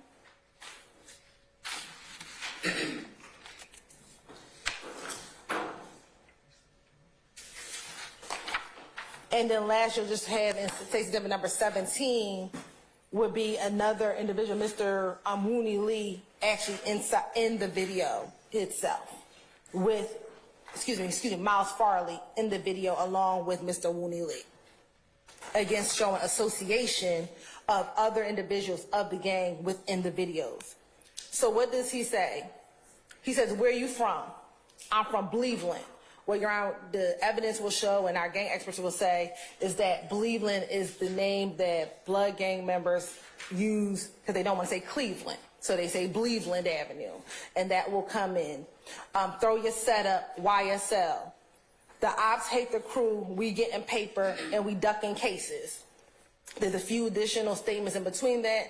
He says, free Lil Shannon, he the one that had them running with the cannon.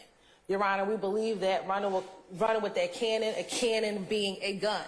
Again, Mr. Lee acknowledging that Little Shannon had them running with that cannon. And Little Shannon, Shannon Stillwell, is the person who is the shooter of the gang. Because that is who he is referencing in this particular lyric and in this particular verse. Again, this entire admission would come in, one, for state of mind, as far as the mens rea, to show, again, participation in this enterprise, to show participation within this gang, and it would come in against Mr. Lee. May I just seek clarification in State's argument? You're saying mens rea. Who's mens rea? Are they arguing it's about? Everyone. Wooney Lee's words are admissible for everyone's mens rea? Is that? Yes. Okay. That all the defendants, it will come in against as a co-conspirator admission as well as a declaration against interest.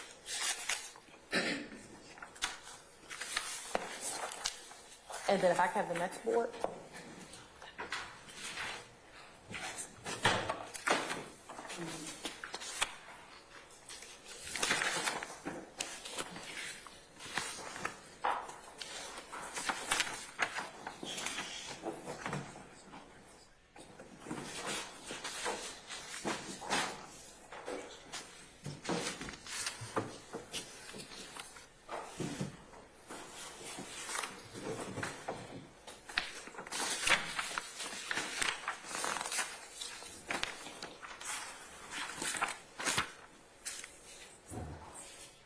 So now we have Money, a song by Mr. Williams, and a song entitled Thuggin' 30, which is posted on YouTube in June of 2019. He says, money longer than the world's longest ruler. Yeah, playing with YSL, niggas gonna shoot you.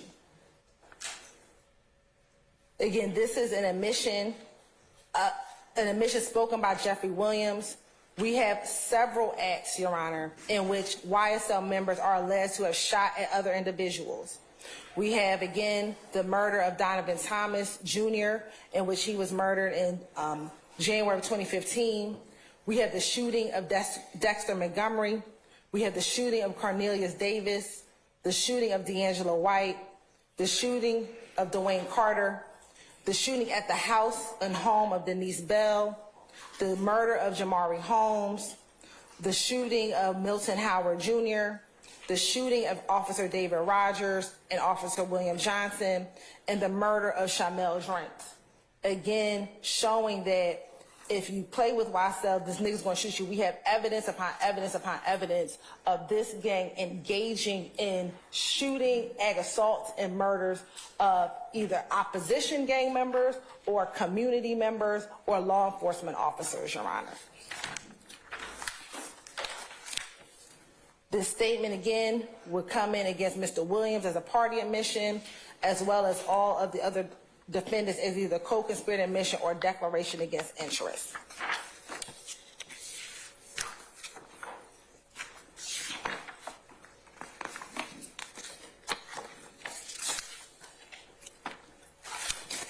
Next, we have the song the lyric from the song Mob Ties. In this particular video, Your Honor, we have several individuals who are affiliated or associated with YSL. It'll be Quantavious Greer, Wooney Lee, and Diamante Kendrick are all in the video. He says, we be on some Tupac shit, hit him up. Niggas play with Unfunk. Unfunk is Quantavious Greer. And get hog-tied. Niggas play with Unfunk, then they all die. Why would I lie? I got mob ties. And what is extremely significant is, as an ad-lib, this is not really a particular verse in the song, but as an ad-lib, Diamante Kendrick says, very quickly, knocking off your big homie, bitch. Well, why is that significant, Your Honor? The state has alleged, and is alleging, that this gang is responsible for the death of Donovan Thomas Jr. Why is that particular admission of that murder significant? Is because the state believes that the evidence will show that Mr. Thomas was one of the leading members of the opposition gang, the opposition gang in this case, and he would be someone who would be considered a big homie to a number of people, that being Rayshawn Bennett, who is also known as YFN Lucci, and this is an admission of knocking off your big homie, meaning of murdering him, of killing him, and that they are admitting to that in this lyric. So again, showing their knowledge of this crime, showing what they have done as a part of their enterprise, as showing one of our predicate offenses in this case. This particular admission, again, would come in against Kendrick as a party admission, as well as an adoptive admission because he's inside of the video. Mr. Wooney Lee was inside of the video as well. And then for all of the other co-defendants, it would come as a co-conspirator admission and declaration against interest.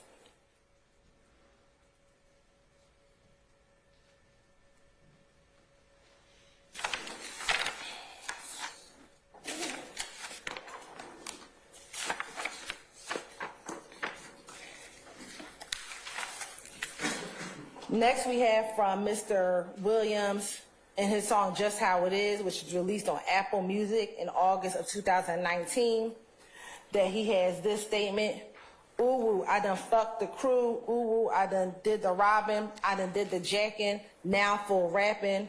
I escaped every one of them licks because I was supposed to be rich. I don't care nothing about no cop, I'm telling you just how it is.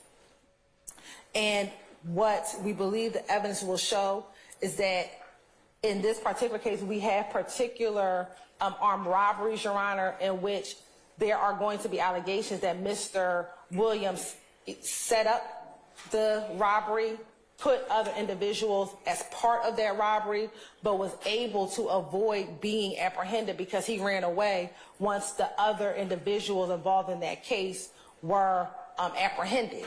And so again, showing this is not just a particular lyric, but there will be evidence that he's escaped certain types of the crimes that he's admitting to have done in furtherance of this enterprise and furtherance of this gang. And so, Your Honor, that would be the relevance of this particular statement in this case. Again, that would be a party admission against Mr. Williams, and then as to the other co-defendants, a co-conspirator admission and declaration against interest.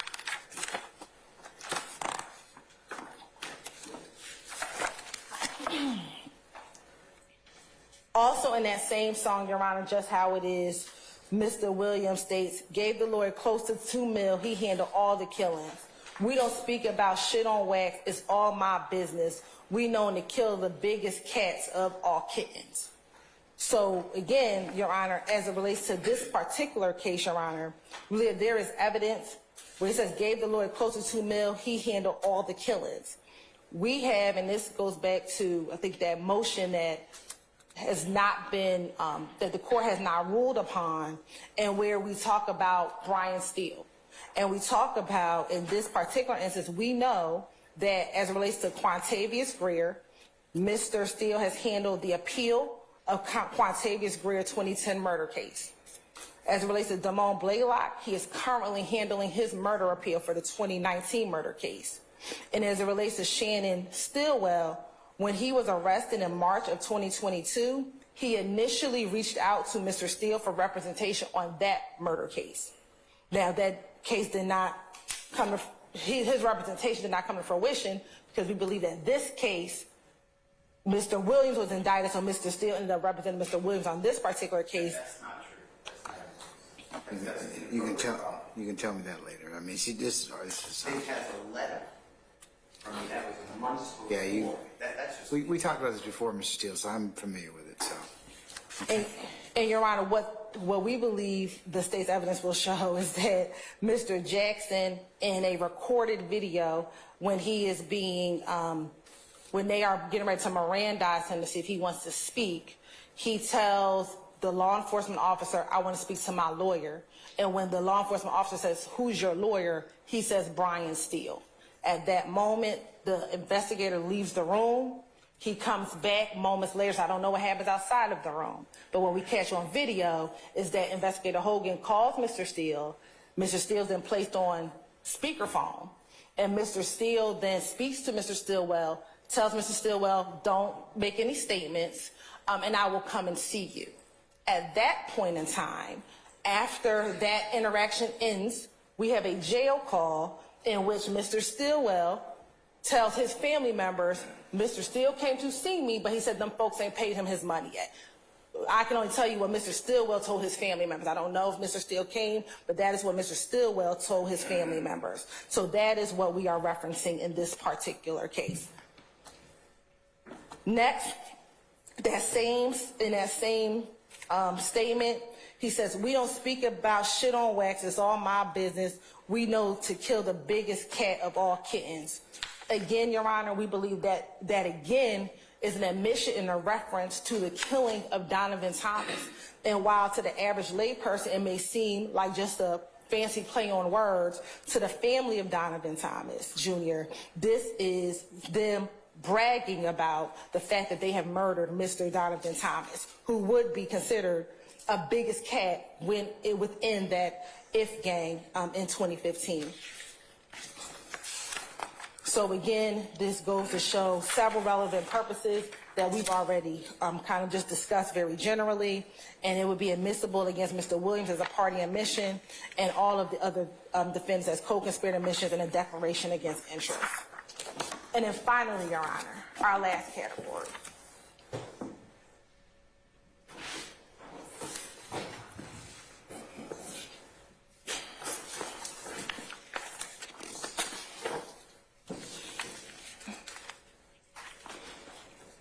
And before we go to the last category, I want to introduce, I didn't speak about them, Your Honor, but I want to introduce several state's exhibits, 8, 9, 10, 11, 12, 13, and 14. They're going to all be screenshots from the mob ties video. After I approach, I will show defense counsel what those pictures are. But this will be just for the court to look at, but you'll see that members of the YSL gang are throwing up their gang signs, that there are other co-conspirators, Wooney Lee inside of the video, as well as Miles Farley, DeMonte Kendrick, and Durante Beebe. Your Honor, may I? You'll just give those to Ms. Weaver.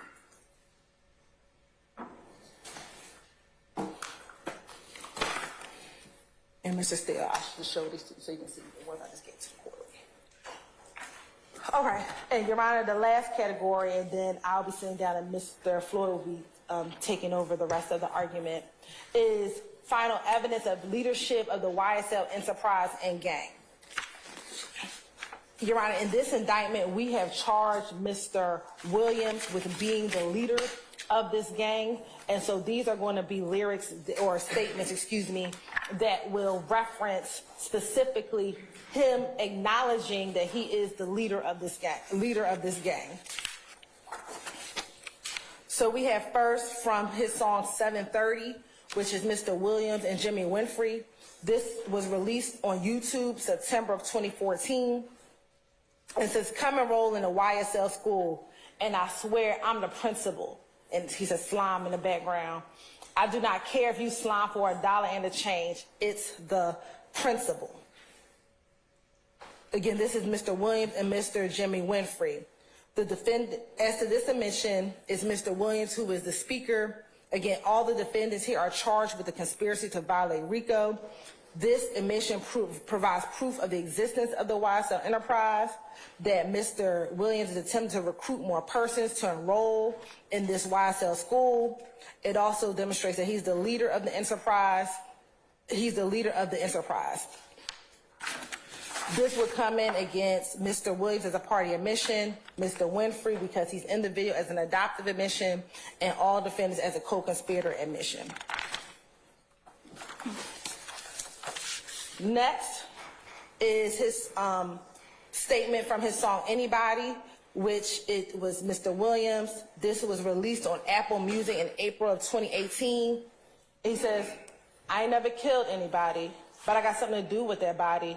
I told him to shoot 100 rounds, ready for war like I'm Russia. I get all types of cash. I'm a general.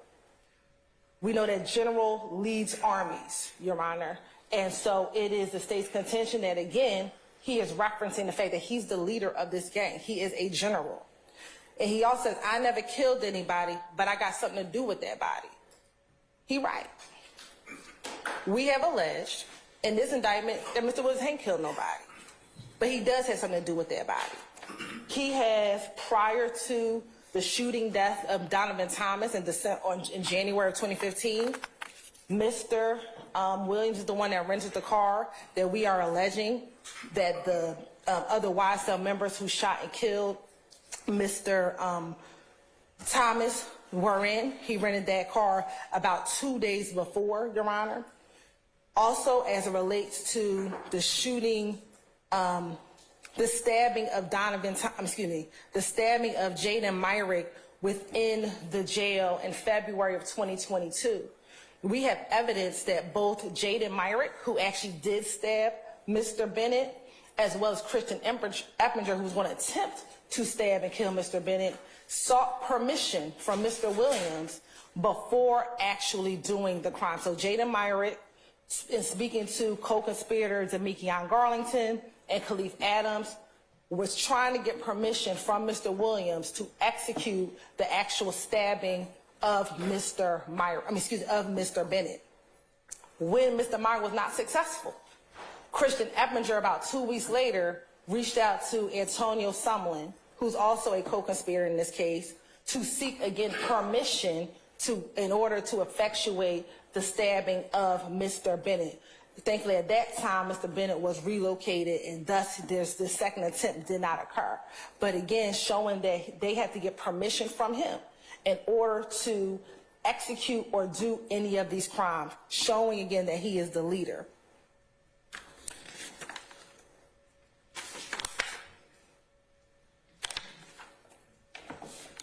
Again, this would go in for the relevant purposes that we've already discussed previously, but then also it would come in as to Mr. Williams as the party opponent admission, and then as all defendants as the co-conspirator admission and declaration against interest. Our next verse is, I was a capo in the hood way before a plaque or a mention. Again, signifying that Mr. Williams is the head, the leader of this gang, of this high-ranking enterprise, again, for the same reasons. He's saying, I was doing this way before there was a plaque or a mention. So this is before YSL was a record label, way before YSL was anything else but a gang, that he was the head of it in the hood, way before any plaque or mention. Again, this would come in for the reasons we've already stated, and then as a party admission against Mr. Williams and a co-conspirator admission against all the other defendants.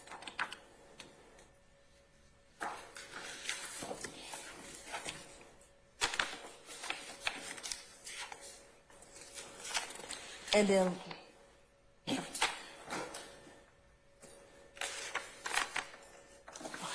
then we have, I'm at the top with the bro, the ooh head honcho. Again, this statement came from Mr. Williams' song Who, which this was a compilation album where Mr. Williams is featured on the album, but this is his particular statement. Again, showing that he was at the head, or he is the head of this YSL gang. He is the leader and the head of this gang. And one that did not make the board, Your Honor, but was from one of his songs called F Cancer, which was released on Apple Music in January of 2016. He has a song, Got a Lot of Followers, A Perfect Leader, I'm a Boss, I Call the Shots. Again, I've already spoken about with Jaden Myrick and Christian Eppinger wanting to get approval from Mr. Williams. But then we also have, Your Honor, as it relates to Marquavius Huey, after it is believed that Marquavius Huey robbed a particular producer, we have text messages of Mr. Williams telling Marquavius Huey to take that stuff back or somebody was going to get killed. Again, showing that he can show his leadership, that people are going to do what he says, and if they don't, there's going to be a result, and probably a negative result. So, Your Honor, these are just a sampling of the lyrics in which the state would seek to introduce for those various areas and reasons. And with that, I'm going to turn it over to Mr. Floyd.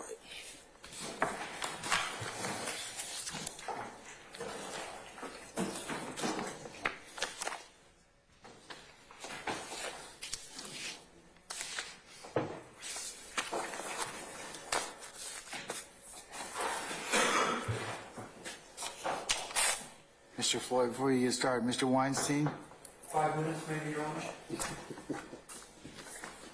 kind of accommodate the over 50 crowd, okay? Okay. As a voting member, I appreciate it. Thank you.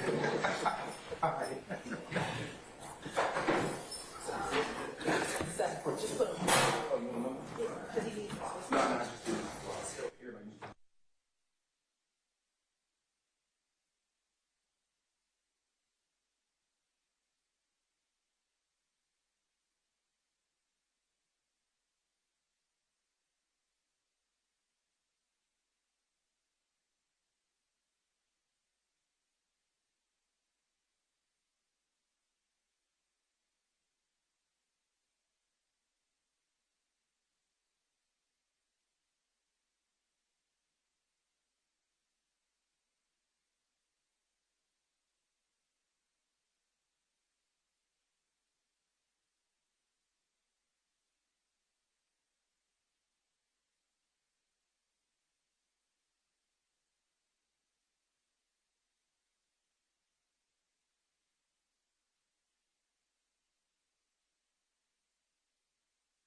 Oh, we're missing Christina, though. Can't start without you. No, we were waiting on you.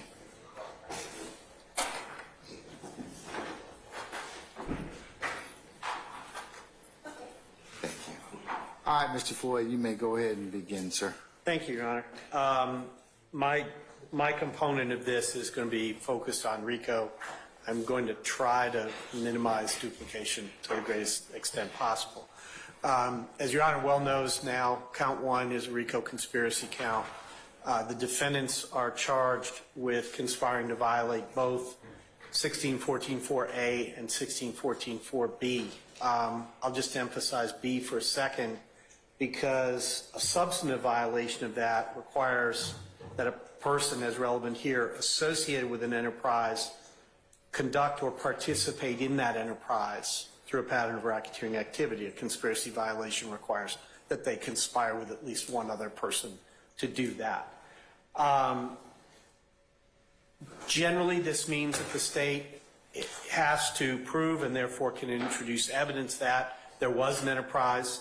Each defendant conspired to participate or conduct in that enterprise. Those are not exactly the same things. Participate is a lower level requirement. Conduct connotes some level of control, direction, etc. And that at least one conspirator committed an overt act to effect that conspiracy. General conspiracy law applies here in the sense that a conspiracy can be inferred from circumstantial evidence.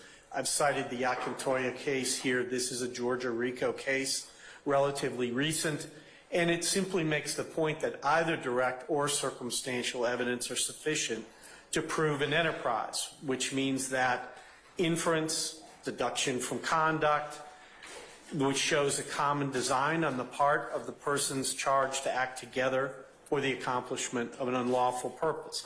It doesn't have to be a full-blown confession. It doesn't have to be expressed.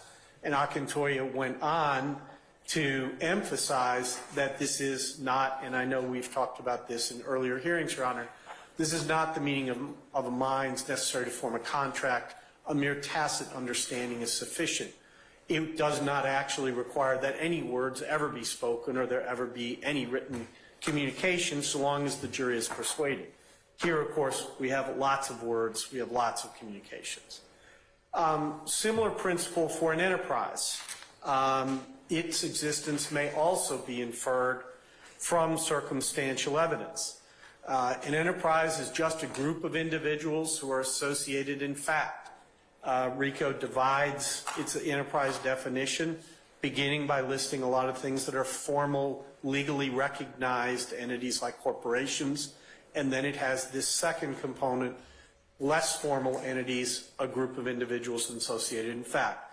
That's what we're talking about here. I'm not going to repeat everything here to say that it also applies to the Gang Act. I'll just say the definition of a criminal street gang and the definition of an association in fact enterprise are very, very similar.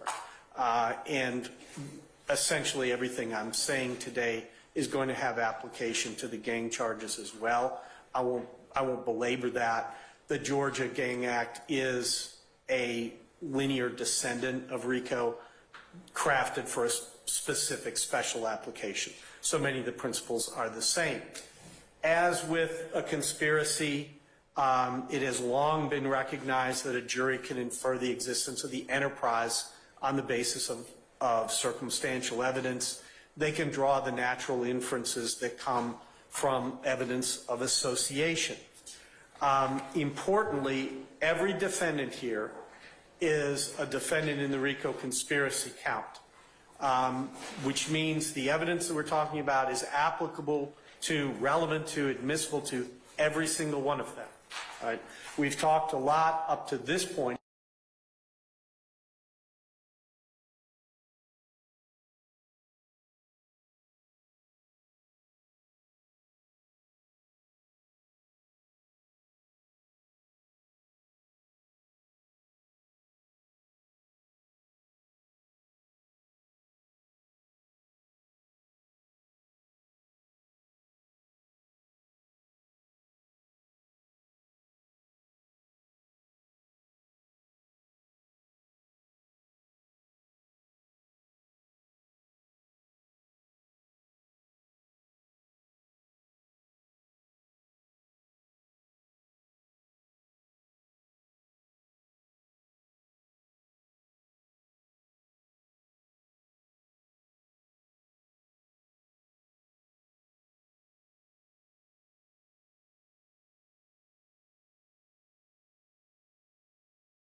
and they helped establish at least one of its alleged purposes or the means and methods by which it achieved those purposes. Any one of those would have been sufficient. All of those were present there. All of those are present here. Similarly, in United States v. Wilson, an Eastern District of New York gang case, they referred there, the enterprise was called the Stapleton Crew. Rap lyrics were appropriately permitted into evidence because they helped to determine, again, first of all, whether that enterprise even existed, and secondly, whether it was engaged in racketeering activity. The court denied a motion to suppress both. So, relevant to the existence and nature of the YSL enterprise, these are things that my colleague Ms. Hilton has mentioned, so I'm not going to belabor them. I'm not going to go into as much detail. I just want to emphasize them from the RICO perspective. So, beat a murder rap, me and my slimes above the law. Again, this is Mr. Stilwell saying, me and my slimes. There are slimes. Mr. Stilwell is part of them. They function as a group. They are above the law. And in the indictment, we specifically allege, among the things, the goals and objectives of this enterprise was establishing a fearsome reputation, one that intimidated potential opponents, one that protected the gang's reputation and territory and expanded it. This is all consistent with that. YSL won't fold. Pick his ass off from the balcony. Murder. Wipe a nose. Murder. Bragging about beating, went too far. And the first one, bragging about beating a murder rap. In this case is replete with murders, attempted murders, conspiracies to commit murder. And it's YSL won't fold. It's not Mr. Williams saying I won't fold. It's him saying YSL won't fold. He's speaking for YSL. He's confirming YSL's existence. Relevant to association with and participation in the gang. Mr. Kendrick tells us, and we've looked at this language again, I'm emphasizing it from the RICO perspective. I rep my life for real. Let's just stop and look at that for a minute. He's saying, I'm telling the truth. This isn't hypothetical. This isn't performative. I rep my life for real. For slimes, you know I kill. I will kill for this gang. How you doing? I'm Yak Gotti. I got bodies on bodies. Right, Mr. Kendrick? Again, he's told you he's a slime, and now he's telling you he's got bodies on bodies. This tells you there's an enterprise. This tells you the nature of the enterprise, or at least part of the nature of the enterprise. We've discussed the I shot at his mommy comment. All right, but again, Act 41 specifically is Mr. Lucci's mother does get shot. It really happens. These are not things that exist only in some performative, creative ether. They have real world implications. People get hurt. People get killed. Mr. Williams, ooh, I done for the crew. I done did the robin. I done did the jacket. Right? We've alleged a conspiracy to violate 1614(4)(a), acquiring money and property through a pattern of racketeering activity. He's saying, I done for the crew, not for himself, the crew. I done did the robin. I done did the jacket. Confirming A, his involvement, B, the fact that it involves, quote unquote, the crew. Again, this isn't pulled out of the ether. Here's Mr. Williams displaying a YSL hand sign during a video call with Mr. Mender and Mr. Huey. At that time, Mr. Mender was in the Fulton County Jail. It was recorded on a video jail call. We're not pulling the existence of YSL out of nowhere. Violence, nature of the enterprise. What I've been talking about previously was existence and to some degree nature, now a little bit more about the nature. Specifically, there are I can't remember the total count. It is more than 20 overt acts and acts of racketeering activity that are alleged in this case that involve a murder, an attempted murder, conspiracy to commit murder, an aggravated battery, an aggravated assault, or a weapons possession charge. They're replete throughout the case. In this case, on this slide, I've simply listed, Your Honor, the overt acts that also constitute racketeering activity that are involving rival gang members. And this tells us something, because we have a situation where YSL is defining itself in part by who its rivals are, by intimidation of them, by threatening them, and frankly by killing them whenever possible. And so Mr. Thomas, Mr. Holmes, Mr. Drinks, all victims of murder, all alleged in the indictment to be associates of rival gangs. Mr. Hendricks, Mr. Saunders, Mr. Bennett, all attempted murders, all alleged in the indictment to be associates of rival gangs. Mr. Bennett, the second act concerning him, as Ms. Hilton explained earlier, there was a second conspiracy to kill him. The first he was stabbed. The second, there was a second murder effort put together. It was detected and intercepted, so he was never actually physically threatened, but the intent was to kill him. And so we see this. We see these actual acts. And then we look at language like, gave the lawyer close to $2 million, he handled all the killings. Right? This is, a reasonable person can look at this language and say, Mr. Williams is saying, I'm giving a lawyer $2 million. He's handling all the killings for YSL. Okay? Not just Mr. Williams, everybody. He's paying for everybody. All right? It's all mob business. We known to kill the biggest cats of all kittens. There's a group here. It's got a business. Its business is mob business. Part of that mob business is murder. A reasonable witness can look at that and fairly draw those conclusions. We heard the language about Unfunk, one of our defendants, what it means. Again, I got mob ties, using the same terminology, bragging about the death of a rival gang member.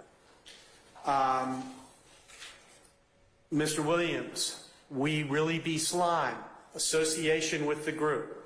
We committing them crimes, the nature of the enterprise. You want to be slime, go catch you a body. Again, the nature of the enterprise.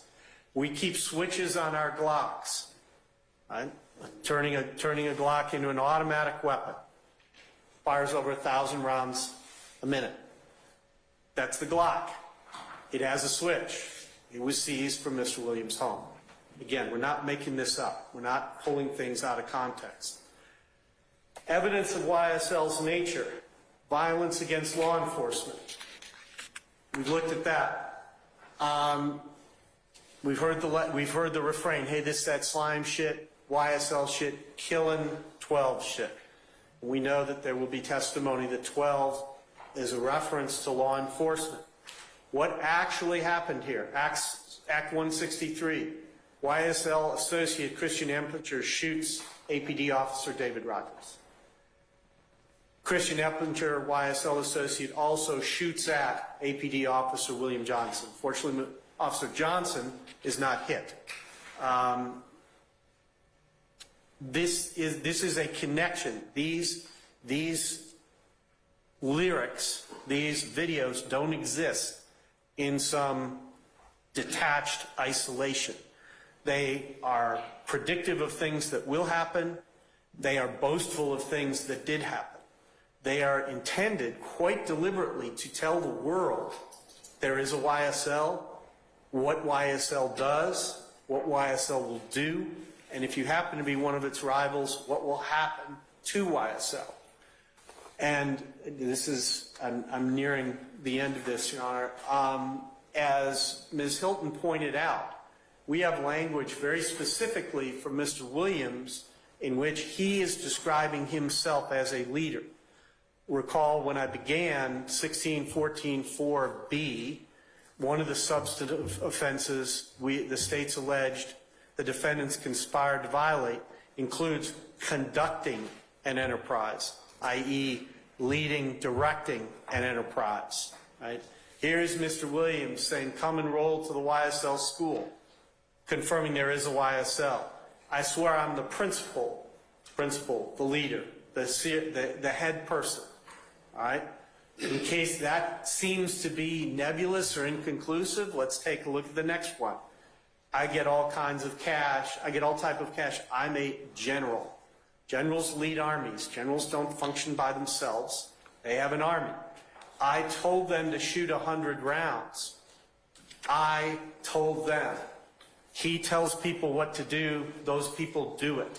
Shoot 100 rounds. That's a thing a general can do.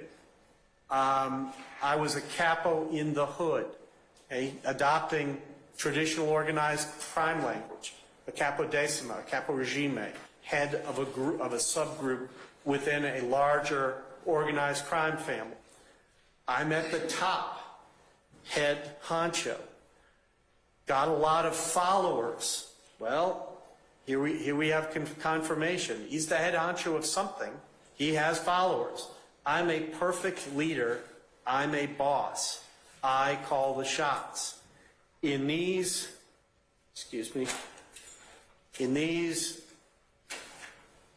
5 different snippets, Mr. Williams says at least 8 different ways that he is in charge of a group of people.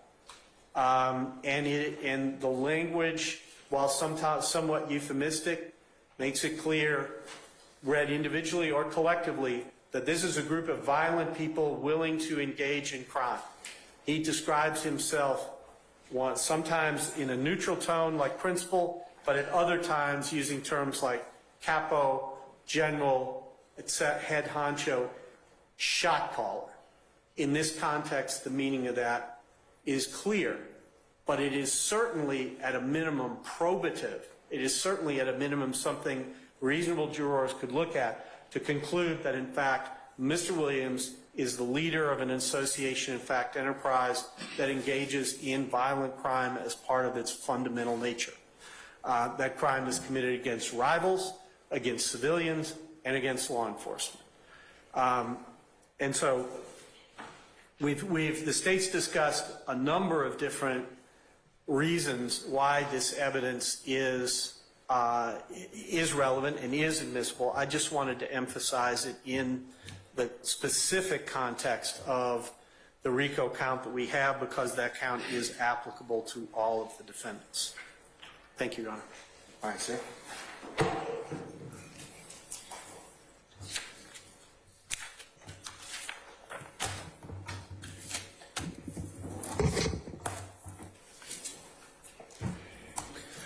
Your Honor, in those guidepost cases we talked about in terms of how these progress, a few matters to consider in terms of the state's request as we close here for conditional admissibility. The Taylor case, that was the 2022 U.S. District Lexus 206008 case, again at the start of our PowerPoint, talking about, Your Honor, the strong preference for conditional admission. In that case, rather than a pretrial hearing, but at least making sure that folks understand that matters can be conditionally admitted.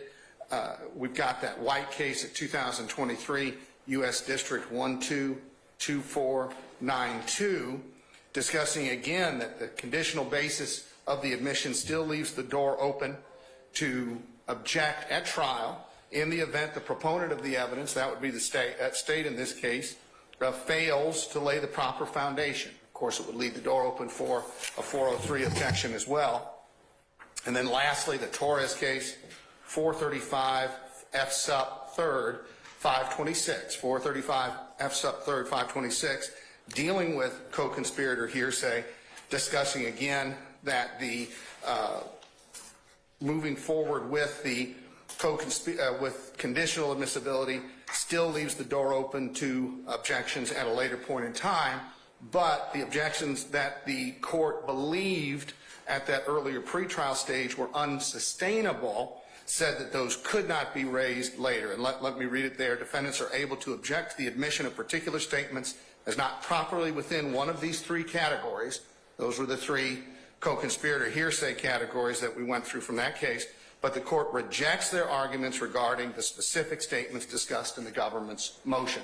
Those would be the ones that would be that were considered at length there. Now, Your Honor, for this hearing, we do have at State's Exhibit 18 a complete print version of the PowerPoint. State's Exhibit 19, the gang lyrics concept chart. That was the flow chart. And at 20, the 4 boards that were used by Deputy District Attorney Hilton and Special Assistant District Attorney Floyd for purposes of their argument. I'm going to tender these into the record at this time. Your Honor, I'll point out that some of the defense.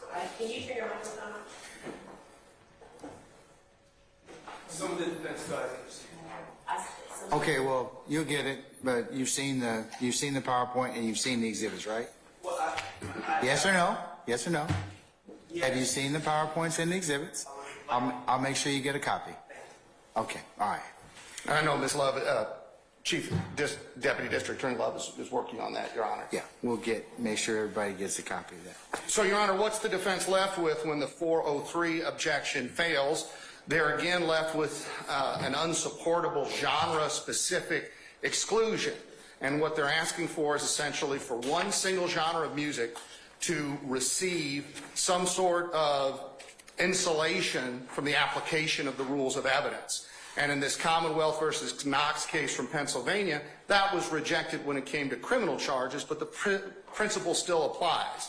There's no First Amendment protection for lyric evidence, speech evidence being used as proof of a crime. And we're back to where we started because this is actus reus and mens rea territory. So this defense seeks that unsupportable conclusion, and it's actually, they're asking for the court to impose sua sponte, rather than the legislature through the process that actually would apply, a content-based rule of exclusion. In other words, if it's this kind of lyric from this kind of music, it should be out.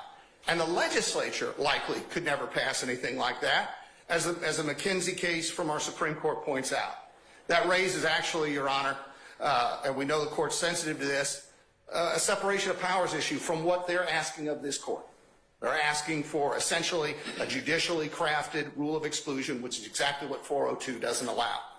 And that's what is told to us in terms of a court does not have the authority to rewrite statutes. That's Starr Residential versus Hernandez. And then lastly, this quote from now Justice Pinson back when he was Judge Pinson in Stockert versus Rogers, Georgia's Rule 402 chose constitutional and statutory text over, in that case, and this is definitely, we recognize not the court, judicial imagination as a touchstone of admissibility. So we do not have, Your Honor, a First Amendment concern here at all. The speech is not what's being prosecuted. The behaviors are what's being prosecuted, and the speech in form of the gang lyric is admissible against them. And we talked about reductio ad absurdum analysis, Your Honor, and in terms of the Unabomber, if somehow his manifesto was set to music, would that have made it inadmissible? If the Turner Diaries, Judge, had been a musical, would someone have seriously contended that they should not have been admitted against Timothy McVeigh?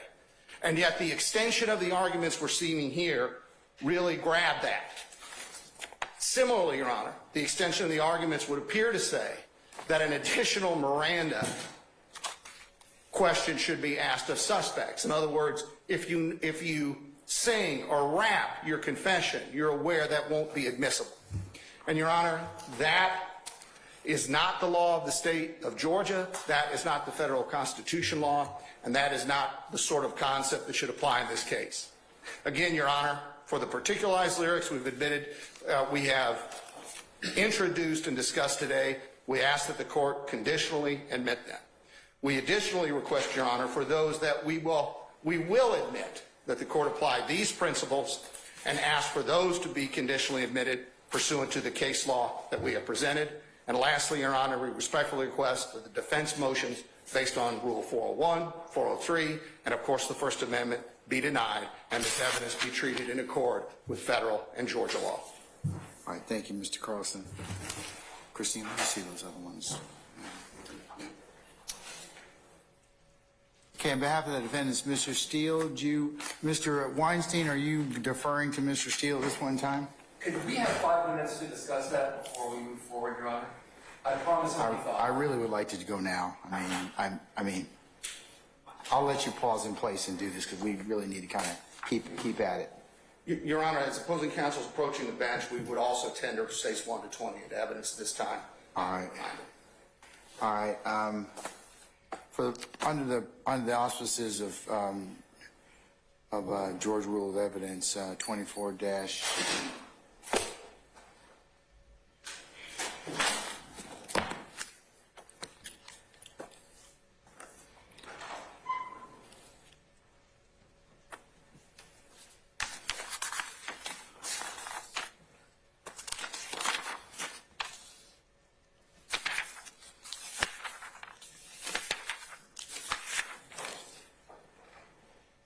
Just for the purposes of, and I assume, Mr. Carlson, you're asking the court to consider this under 24-1-104, preliminary questions? Yes, conditional admissibility there, Your Honor, and strictly for purposes of this hearing. We recognize other rules All apply. right, gentlemen? Your Honor, I understand what the court just said about the statutory provision. I do have specific objections, but if you're saying rules of evidence are not applicable, you understand it's proper, we could clean it up on our side. I think that's what you're saying. Yeah, I'm saying that at this point in time because it's depending upon our rule, of course, and also depending upon certainly at trial, foundation would have to be laid in order for any of this to be admissible. So just for the purposes of this particular hearing, I'm going to admit as a 104 determination or consider them states 1 through 20. So you're allowing both, I guess, both sides, but Yeah. it's proper. Yes. Anything you want, and you'll separate the issue. Yes, and you may do the same, sir. I understand. Okay. I do have specific objections, but I will deal with them as I go along. Okay, all right. I'm sorry.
Your Honor, how long do you plan on going today?